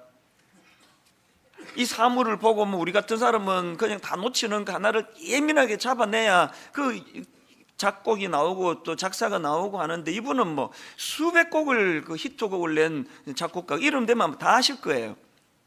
이분 고민이 뭐냐, 이 나이가 들어가면서 그게 자꾸 무디어진다는 거예요. 영감이 잘 안 떠오른다는 겁니다. 꼭 목사님 기도해 주셔야 된다고. 저도 매주일 설교를 준비하는 입장에서 그게 너무 공감이 되는 겁니다. 개척하고 40대 그때는 여러 가지 어설픈 것도 많았지만 성경을 읽으면 불꽃이 튀었거든요. 말씀 준비가 나오고 이런 게 많았는데, 요즘에는 불꽃이 잘 안 튑니다. 그래서 설교 준비하는데 한 2배 이상 정성을 들여야 겨우 유지가 되는 것 같아요. 이 나이 들어간다는 것이 이 무디어지는 게 참 좋은 점이 많지만, 이 감정적으로 감각적으로 무디어지는 거, 이게 참 가슴 아픈 일이구나, 요즘에 제가 좀 느끼고 있는데요, 최근에 읽은 책 중에서 그 감동의 습관이라는 책이 있는데, 거기서도 제가 그 저자가 비슷한 고민하는 글을 제가 읽었는데 한번 들어보세요. 나의 기대를 넘어서는 일들에 감동하곤 했습니다. 옛날에 이런 감동이 있었다는 건데요, 그 다음 보세요. 생각하지 못했던 선물, 예상을 뛰어넘는 성과, 뜻밖으로 나를 알아주는 누군가의 마음. 그런데 그런 일들의 반복은 오히려 감동으로부터 나를 멀어지게 만들었습니다. 나이가 들어가고 예전보다 조금 더 많은 것을 가지게 되면서 그렇게 서서히 감동으로부터 멀어졌습니다. 예전에 나를 감탄케 했던 그 많은 일들이 이제는 무료한 일상처럼 스쳐 지나갑니다. 이게 딱 제 얘기 아닙니까? 그 중고등학교 다닐 때 그 선생님이 무슨 떡볶이 한 그릇만 사줘도 그 감격, 지금도요, 중학교 2학년 때 우리 주일학교 분반 공부하던 선생님이 그때 대학생이셨어요. 이분이 우리 그 설날인가 추석인가 우리 데리고 가서 007 영화를 보여줬는데 그 감격은 내용은 기억이 하나도 안 나는데 우리 선생님이 영화 보여주셨다. 이게 지금까지 그게 저에게 감동으로 잊혀지지가 않거든요. 그 영화 한 프로 보여주는 것이 평생에 잊혀지지 않을 만큼 감동으로 다가왔던 그 시절이 있었다는 겁니다. 그러면서 이분이 예전에 자기가 경험했던 소소한 그 일상의 감동들의 순간들을 쭉 열거했는데 너무 공감이 되는 걸 제가 경험했습니다. 내용이 이렇습니다. 좋아하는 작가의 신작 소설을 사들고 책상에 앉았을 때 그 가슴 설레이면서 소설책을 펼치던 그 감동은 저도 기억이 납니다. 또 그 다음에 기차 시간표를 보며 여행의 계획을 세우던 20살의 여름, 무심히 올려다본 하늘에서 비행기가 낮게 지나가던 순간, 생각지도 않았던 친구에게서 전화가 걸려온 봄날 오후, 비 내리던 날, 할 일 없이 따뜻한 방에 들어앉아 마셨던 커피 한 잔, 정오하던 누군가를 용서했을 때, 눈물로 밤을 지새운 어느 새벽에 느껴지던 바람, 너무 공감이 되는 겁니다. 그 고등학생 시절, 대학생 시절에 그 추운 그 냉방에 연탄 떼는 집이니까 뭐 얼마나 우풍이 심하고 추웠습니까? 그렇게 긴 겨울을 보내고 봄에 뺨을 지나가는 봄바람의 기억, 지금도 잊혀지지가 않거든요. 일상의 소소한 감격, 기쁨, 이걸 지금 다 잃고 사는 거예요. 겨울도 겨울 같지가 않고 뭐 차 몰고 다니고 이러니까 뭐 추위를 느껴야 뭐 그 봄을 기다리긴 하죠. 진짜 중요한 거를 지금 우리가 놓치고 잃고 산다, 그런 생각을 하게 만드는 그런 시간들이 제게 있었습니다. 그 저자가 최근에 책을 한 권 더 냈는데요, 책 제목이 설렘의 습관이에요. 근데 여러분 그 책을 소개하는 글에 보니까요 이렇게 돼 있더라고요. 두근대면 무죄, 설레지 않으면 유죄. 저는 이거 원래 구호로 삼기로 했습니다. 두근대면 무죄, 설레지 않으면 유죄. 똑같이 뭐 예배 드리러 지금 뭐 그냥 다닥다닥 이렇게 앉아 있지만요, 여기 어떤 분들은 너무너무 설레는 마음으로 예배를 드리고 있는 분이 누군지 저는 알거든요. 무죄. 아무런 설렘도 기대감도 없고 그냥 앉아 있으면 그거 유죄. 두근대면 무죄, 설레지 않으면 유죄. 이런 생각을 하다가 이제 문득 떠오른 인물이 다윗 왕인데요, 특히 오늘 본문에서 춤을 추며 기뻐하는 그 감성이 살아 막 펄떡펄떡거리는 다윗 왕의 모습을 보면서 너무 부러운 거예요. 오늘 본문의 배경이 이렇습니다. 이제 다윗이 왕으로 등극한 후에 오래 방치해 두었던 언약궤를 이제 다윗성으로 가져오기로 결심합니다. 그리고 우여곡절 끝에 이제 드디어 언약궤가 들어오는데 그 과정에서 다윗이 보인 모습이 그거 아닙니까? 사무엘하 6장 14절 본문입니다. 다윗이 여호와 앞에서 힘을 다하여 춤을 추는데, 다윗이 여호와 앞에서 힘을 다하여 춤을 추는데 그때 다윗이 배 에봇을 입었더라. 여러분 여기에요, 힘을 다하여 춤을 추는 데가 이것만으로도 우리말로는 표현이 부족합니다. 이 원문 그대로 직역하면은 온 힘을 다하여예요.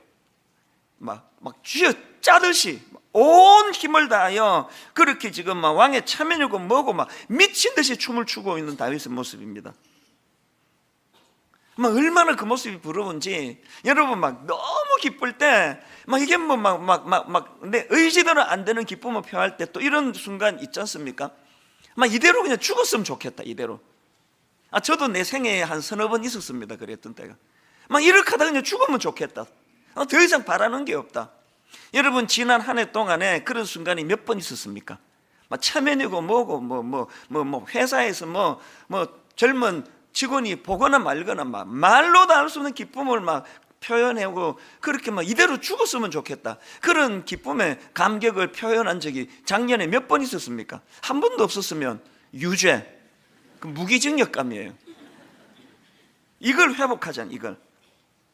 15절에도 보니까 다윗과 온 이스라엘 족속이 즐거이 환호하며 나팔을 불며 여호와의 궤를 메고 오니라. 저는 분당 우리 교회가 막 온 교회 공동체적으로 막 기쁨의 겨워 막 엿새 내내 세상에서 어둡고 우울하고 막 그 겨우겨우 버텨내며 살다가 막 주일만 기다리다가 주일에 모여 공동체적으로 기뻐 춤을 추고 감격하고 감사하고 이런 2020년이 되기를 주님 이름으로 축원합니다. 정말 그렇게 됐으면 좋겠어요. 이런 의미에서 여러분, 우리는요 세상이 좋아져서 내가 행복해지는 일은 없습니다. 살아봐서 아시잖아요. 더 복잡해질 거예요. 세상이 달라져서 내가 행복해질 거라는 기대는 다 버리시고요, 세상이 어떻든 관계없이 나는 주님 안에서 이 기쁨을 회복하리라. 이런 의미에서 이제 2020년 저는 올 한 해에 품어야 될 3가지 목표를 공동체적으로 좀 나누기를 원하는데요, 여러분, 우리가 품어야 될 목표, 첫 번째 목표가 이 감탄을 회복하자는 겁니다. 오늘 본문을 보시면서 아마 이런 생각을 하실 수 있을 겁니다. 이스라엘 백성들 입장에서 언약교회는 하나님의 임재의 상징인데 그렇게 오래 방치되었던 그 언약교회가 이제 다윗성으로 들어오는데 당연히 그렇게 춤추고 기뻐해야지, 그거 뭐 당연한 거 아닌가? 이런 생각을 하신다면요, 바로 본문에 등장하는 다윗의 아내 미갈을 보시면 그게 오산이라는 걸 아실 수 있습니다. 그 안에 미갈의 반응을 보세요. 16절, 여호와의 교회가 다윗성으로 들어올 때에 사울의 딸 미갈이 창으로 내다보다가, 이 지금 창으로 내다보다가 지금 뭘 표현하는 겁니까? 그 기쁨의 그 무리에게서 격리가 돼 있다는 거 아닙니까? 창으로 보다가 똑같이 예배를 드리는데요, 옆에 어떤 분은 손수건을 꺼내서 눈물을 흘리며 감격으로 드리는데 어떤 분은 어이구 참 그 울 일도 없는데 왜 울지 이 사람은? 그게 격리가 돼 있는 거예요. 격리가. 이 창으로 보다가, 그 창으로 예배 드리는 분이 계세요. 그 다음도 보십시오. 사울의 딸 미갈이 창으로 내다보다가 다윗 왕이 여호와 앞에서 뛰놀며 춤추는 것을 보고 심중에 그를 업신여기니라. 그래서 원래 제가 오늘 설교 제목을요, 웃음과 비웃음으로 잡았어요. 원래는 비웃음과 웃음, 글자 한자 차이인데요, 이건 뭐 상상할 수 없는 차이 아닙니까? 여러분은 지난 한 해 동안에 감격에 겨운 어린아이와 같은 그런 웃음이 많았습니까? 미갈과 같은 비웃음이 많았습니까? 제가 이 유심히 본문을 보니까요, 지금 미갈을 소개하는데 다윗의 아내 미갈로 표현하지 않고 사울의 딸 미갈이 이렇게 표현을 해요. 뭐 많은 의미가 있지만 그 중에 사울의 딸 미갈은 그 공주의 신분 아닙니까? 어릴 때부터 왕궁에서 자라가지고 공주의 신분으로 갖추어야 될 차명과 채통이 많은 거예요. 그 기준으로 남편을 보니까 무슨 왕이 채통머리 없이 이렇게 춤을 추고 있느냐는 거 아닙니까? 저는요, 이게 오늘 우리 모태신앙, 내가 모태신앙이 되다 보니까 모태신앙이 갖고 있는 이 극복하지 않으면 안 되는 문제예요. 선입견이 많은 거예요. 예배는 이래야 된다, 예배는 엄숙해야 되는데 그 왜 성가대 맞추면 왜 박수를 왜 치느냐고. 이 자기가 갖고 있는 그 고정관념의 틀로 말미암아 미갈처럼 왕은 이래야 되는데, 왕은 춤추면 안 되는데 자기를 자꾸 억압하는 거예요. 은혜를 받으면 용솟음쳐 오르는 기쁨은 이 차면을 밀어내버리거든요. 이 밀어내버려요. 찬양을 듣고도 너무너무 감격해서 하나님께 박수가 나오고 수고한 분들에 대하여 감사가 나오고, 오늘 우리를 이렇게 억압하는 미갈과 같은 이런 어떤 그 무엇이 우리를 이렇게 감격을 억누르게 만드는가, 그거예요. 예배를 막 드리다가 말씀의 은혜 받고 찬양을 부르는데 보니까 자기도 모르게 손이 올라가는 거예요. 시켜가지고 올리는 건 재미없고요, 보니까 자기 손이 올라가 있는 거예요. 예배 드리면서 이런 적이 몇 번 있으셨습니까? 올 한 해 이걸 회복하자는 겁니다. 3갈래로 회복을 해야 되는데요, 첫째, 무엇보다도 하나님 주신 은혜에 대해 감탄하는 거예요. 하나님 주신 모든 우주 만물을 보면서, 자연을 보면서 하나님께 감탄하는 겁니다. 시편 8편 1절, 여호와 우리 주여, 주의 이름이 온 땅에 어찌 그리 아름다운지요. 등산하다가 그 하나님의 이 솜씨, 나무 한 그루를 보면서도 가슴이 뛰어본 적이 있습니까? 저는 등산이 너무 좋거든요. 이름 모를 그 나지막하게 생긴 나무 하나, 들풀 하나, 그 등산 가다가 서서 한참을 그것을 들여다보면서 감격을 하면서 설교 영감이 떠오른 적이 여러 번 있었습니다. 길 가다가 그 어느 그 공원, 아무도 눈이 안 가는 그 구석지인데 1cm밖에 안 되는 조그만한 그 생명 하나, 그거를 발견하고 참 마음이 뛰었던 그런 순간이 지금도 잊혀지지가 않거든요. 이 감탄을 회복하셔야 돼요. 그런가 하면은 자기 자신에 대해서 감탄을 회복하셔야 돼요. 우리나라는 나쁜 나라예요. 어릴 때부터 아이들에게 너 자신에 대한 감탄을 꺾어버리는 게 우리나라 아닙니까? 특히 교실. 그런데 여러분, 바로 그 다음 나오는 그 3절 4절을 보십시오. 주의 손가락으로 만드신 주의 하늘과 주께서 베풀어 두신 달과 별들을 내가 보오니 사람이 무엇이기에 주께서 그를 생각하시며 인자가 무엇이기에 주께서 그를 돌보시나이까. 여러분, 제가 제대로 예수 믿고 변화되고 나서 진짜 달라진 게 저를 보는 눈이 달라졌습니다. 저는 뭐 모태신앙인데도 불구하고요, 저는 제대로 은혜 받기 전에는 움직이는 열등감이었습니다. 걸어다니는 열등감이었습니다. 내 삶 자체가 열등감이었습니다. 또 열등감은 가질 만한 요소를 많이 갖고 있었고요, 제대로 은혜 받고요, 내 자신이 너무 매력적인 거예요. 내가 어떻게 이렇게 매력적일까? 이건 뭐 더한 것 같아요. 요새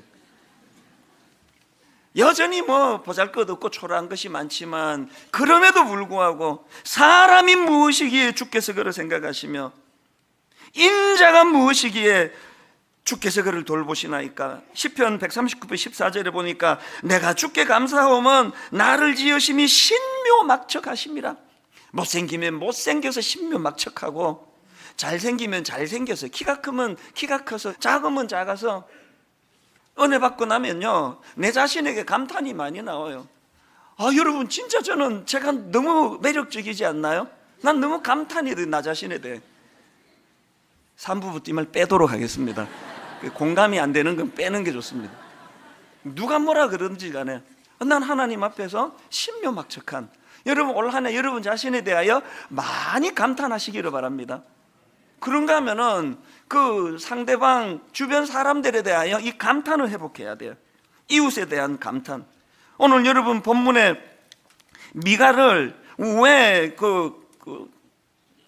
아내 미갈이라 그러지 않고 사울의 딸 미갈이라 그랬을까? 뭐 많은 이유가 있지만, 진정 남편의 기쁨을 공감할 줄 모르는 그 아내 자격이 없다고 생각합니다. 저는요, 이렇게 많은 분들이 설교를 듣지만요, 1부부터 5부까지 예배 마치고 저는 집에 가서 저녁 먹으면서 너무너무 기대하는 게 내 아내의 한마디예요. 오늘 말씀이 좋던데요? 준비를 많이 하셨나 보네 오늘?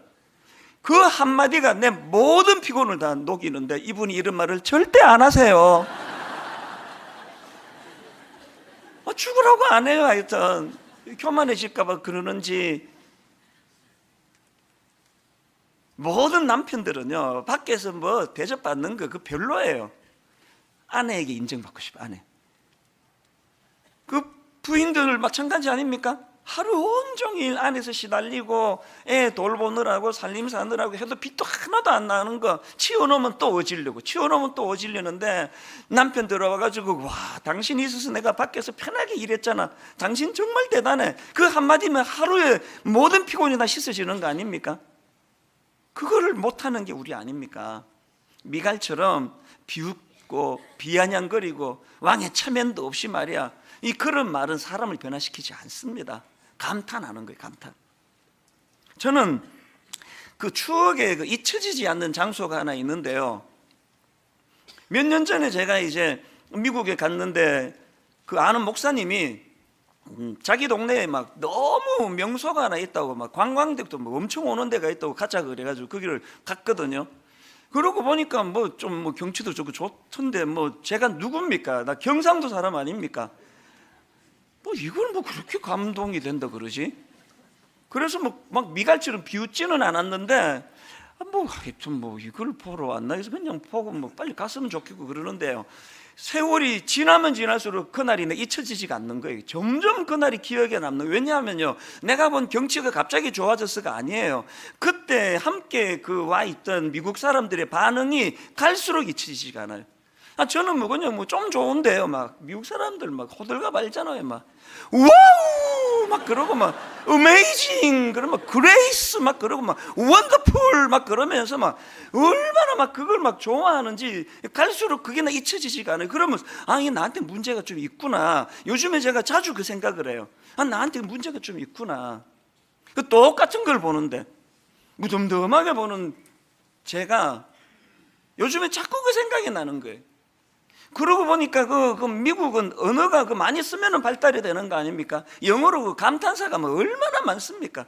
믿음도 하나도 없는 사람들이 뭐 걸핏하면 오 마이 갓! 뭐 그런 지저스 크라이스트 이게 나쁜 말이 돼 버렸어요. 하도 그냥 쓸데없는 남발을 해가지고 와우! 뭐 그 했는데 하여튼 내가 영어가 짧아가지고 그 감탄사를 이것밖에는 내가 인용을 못 하는데요. 뭐 굉장히 많습니다. 그 김정은 교수 책에 보니까요, 미국 사람은 그런 게 아니래요. 이분이 그 독일로 유학을 갔는데요, 그 무뚝뚝해 보이는 독일 사람들도 막 매일 그 분더바 이 뭐 남발어도 돼. 이 분더바가 뭐냐 하니까 영어로 원더풀이에요. 그 음식에 뭐 주문해가지고 식당에 음식이 나오면 분더바 그 외에도 막 그런 감탄사를 연발하면서 음식을 받더라는 거예요. 우리가 그렇게 싫어하는 일본 사람들한테 전 이거 배워야 된다고 생각합니다. 일본 사람도 감탄사가 엄청 많답니다.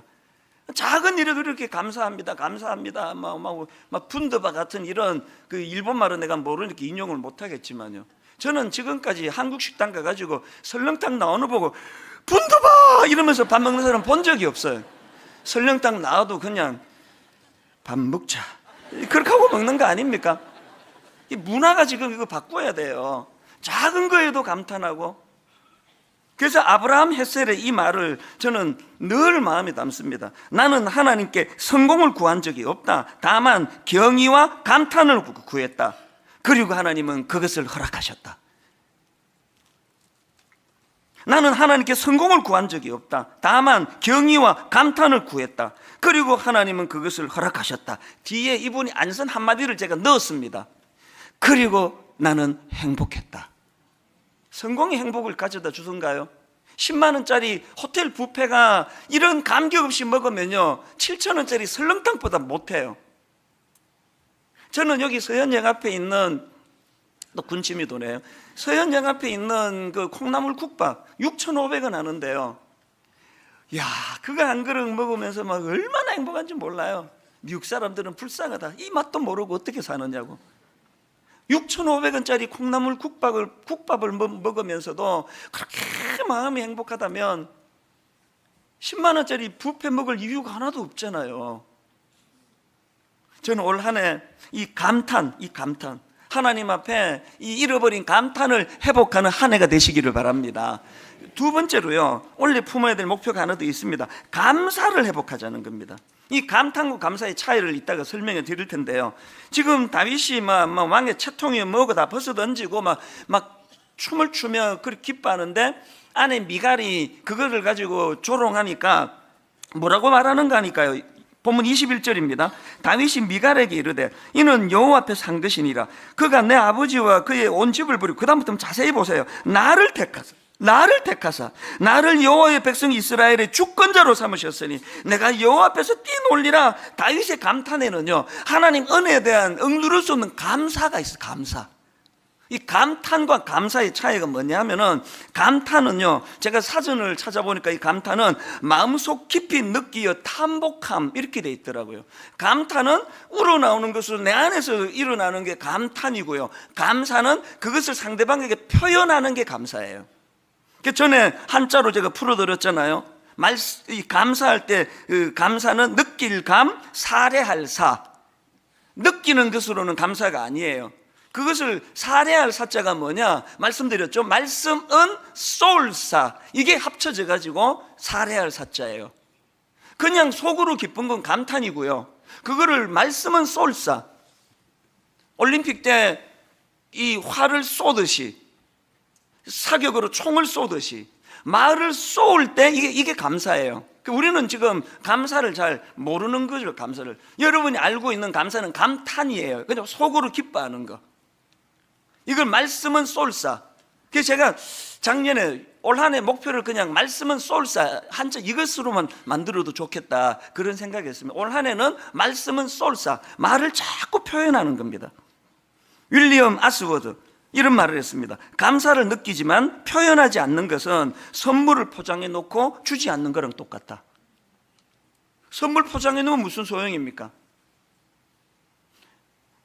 지난 연말에요, 우리 교회 그 젊은 부목사가 저한테 이제 온라인으로 그 아이스크림을 교환하는 선물을 보내왔어요. 저희 교회는 담임 목사가 부교역자한테 선물하는 거 금지되어 있거든요. 그 제가 그 받자마자 이런 답을 보냈습니다. 고마운데 다음부터 이러지 마라. 나중에 담임 목사 되고 여유 생기면 그때 마음껏 선물해라. 다음부터 하지 마라. 이 젊은 목사는 뭐 어지간한 말에는 지금까지 다 알겠습니다, 순종하겠습니다 그러는데 바로 반발의 글이 왔어요. 이렇게 왔습니다. 아닙니다 목사님. 느낌표. 단호하게 아닙니다 목사님. 감은 쏘아야 한다고 목사님께 배웠습니다. 부교역자들에게 부담 주고 싶지 않아 선물 절대 못하게 하시는 목사님의 정신과 의도는 잘 압니다. 하지만 표현하지 않다 보면 정말 감사를 잃기도 하는 것 같아서 1년에 한두 차례 목사님께 감사 표현하는 것은 전혀 부담스럽지 않습니다. 단호하게 이제 또 너무 세게 말했나 싶었던지 맨 끝에 말 관로하고 방긋 이렇게 마쳤어요. 제가 이 교역자의 글을 읽어보고 맞다, 내 생각을 바꿨어요. 법 바꾸기로 했습니다.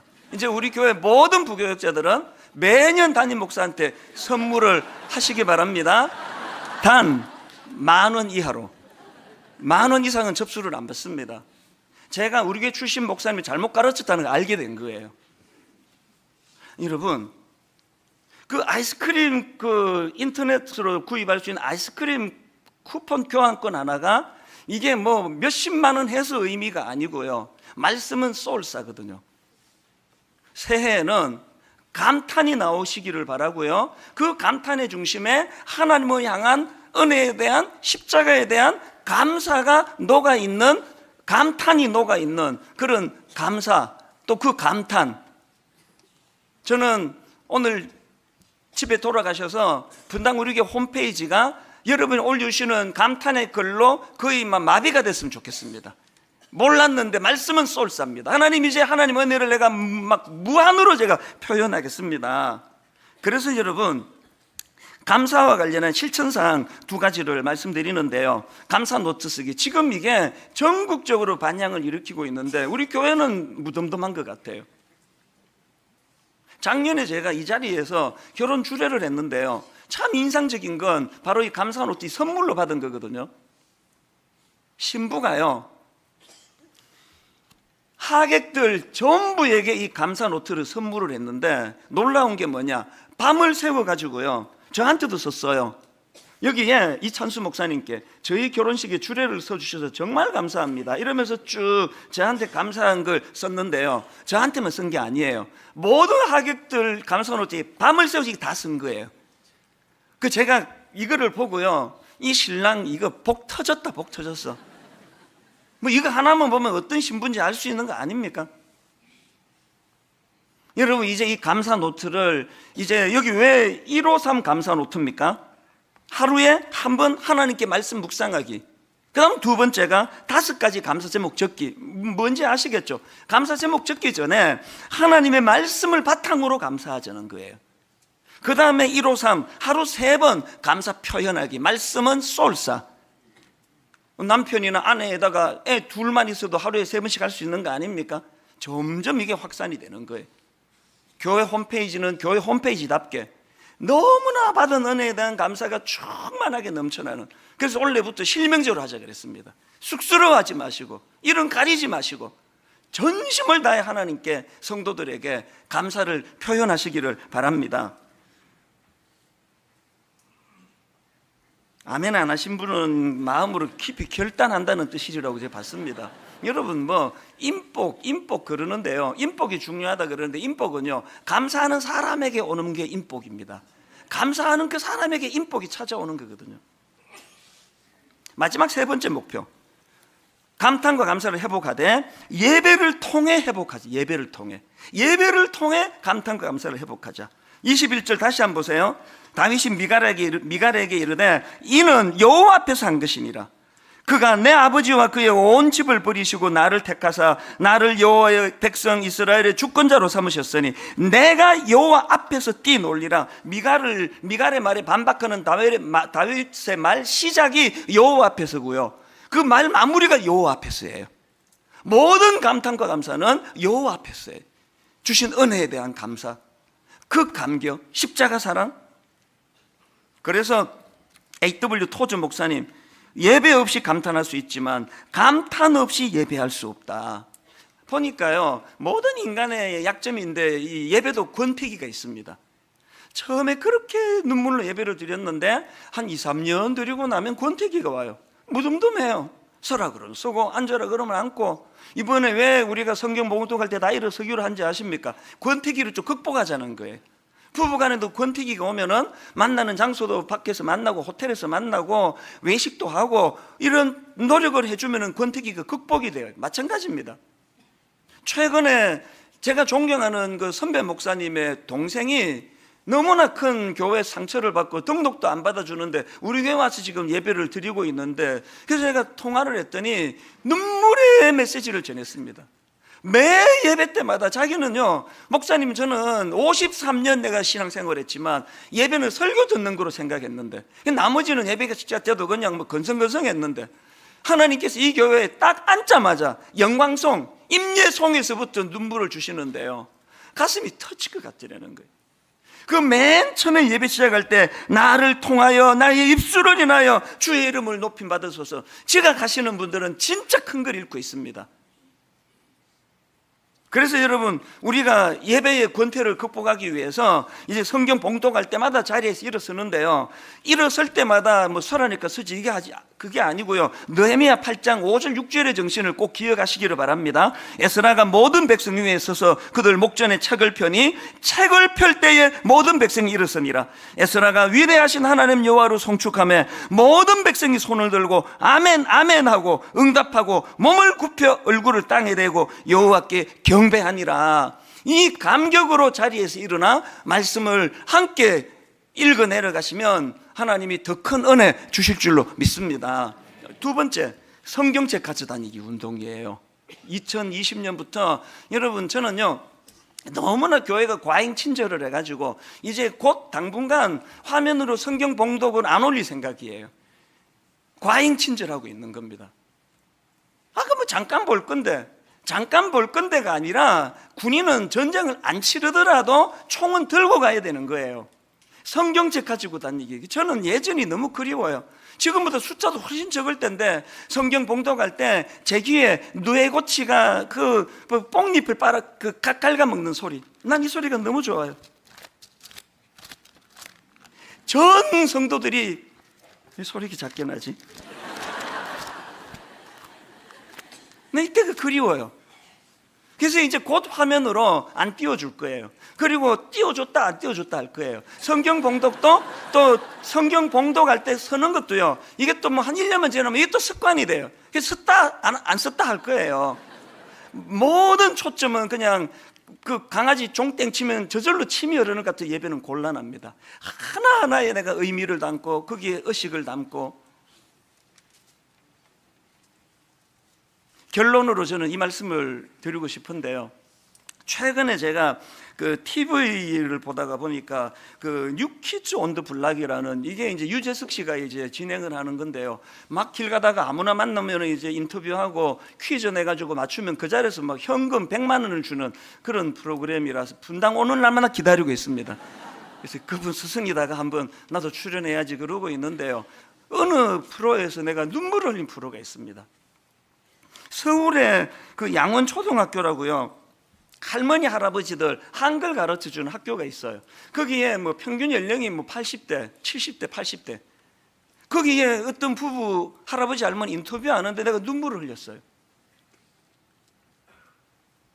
할아버지는요 너무 집안이 어려워가지고 초등학교 1학년 들어갔다가 학교를 그만뒀고 그게 학력 전부예요. 그 할머니는 제 기억으로 학교 문턱에도 안 가보신 분이에요. 두 분 다 글자를 못 읽으시는 거예요.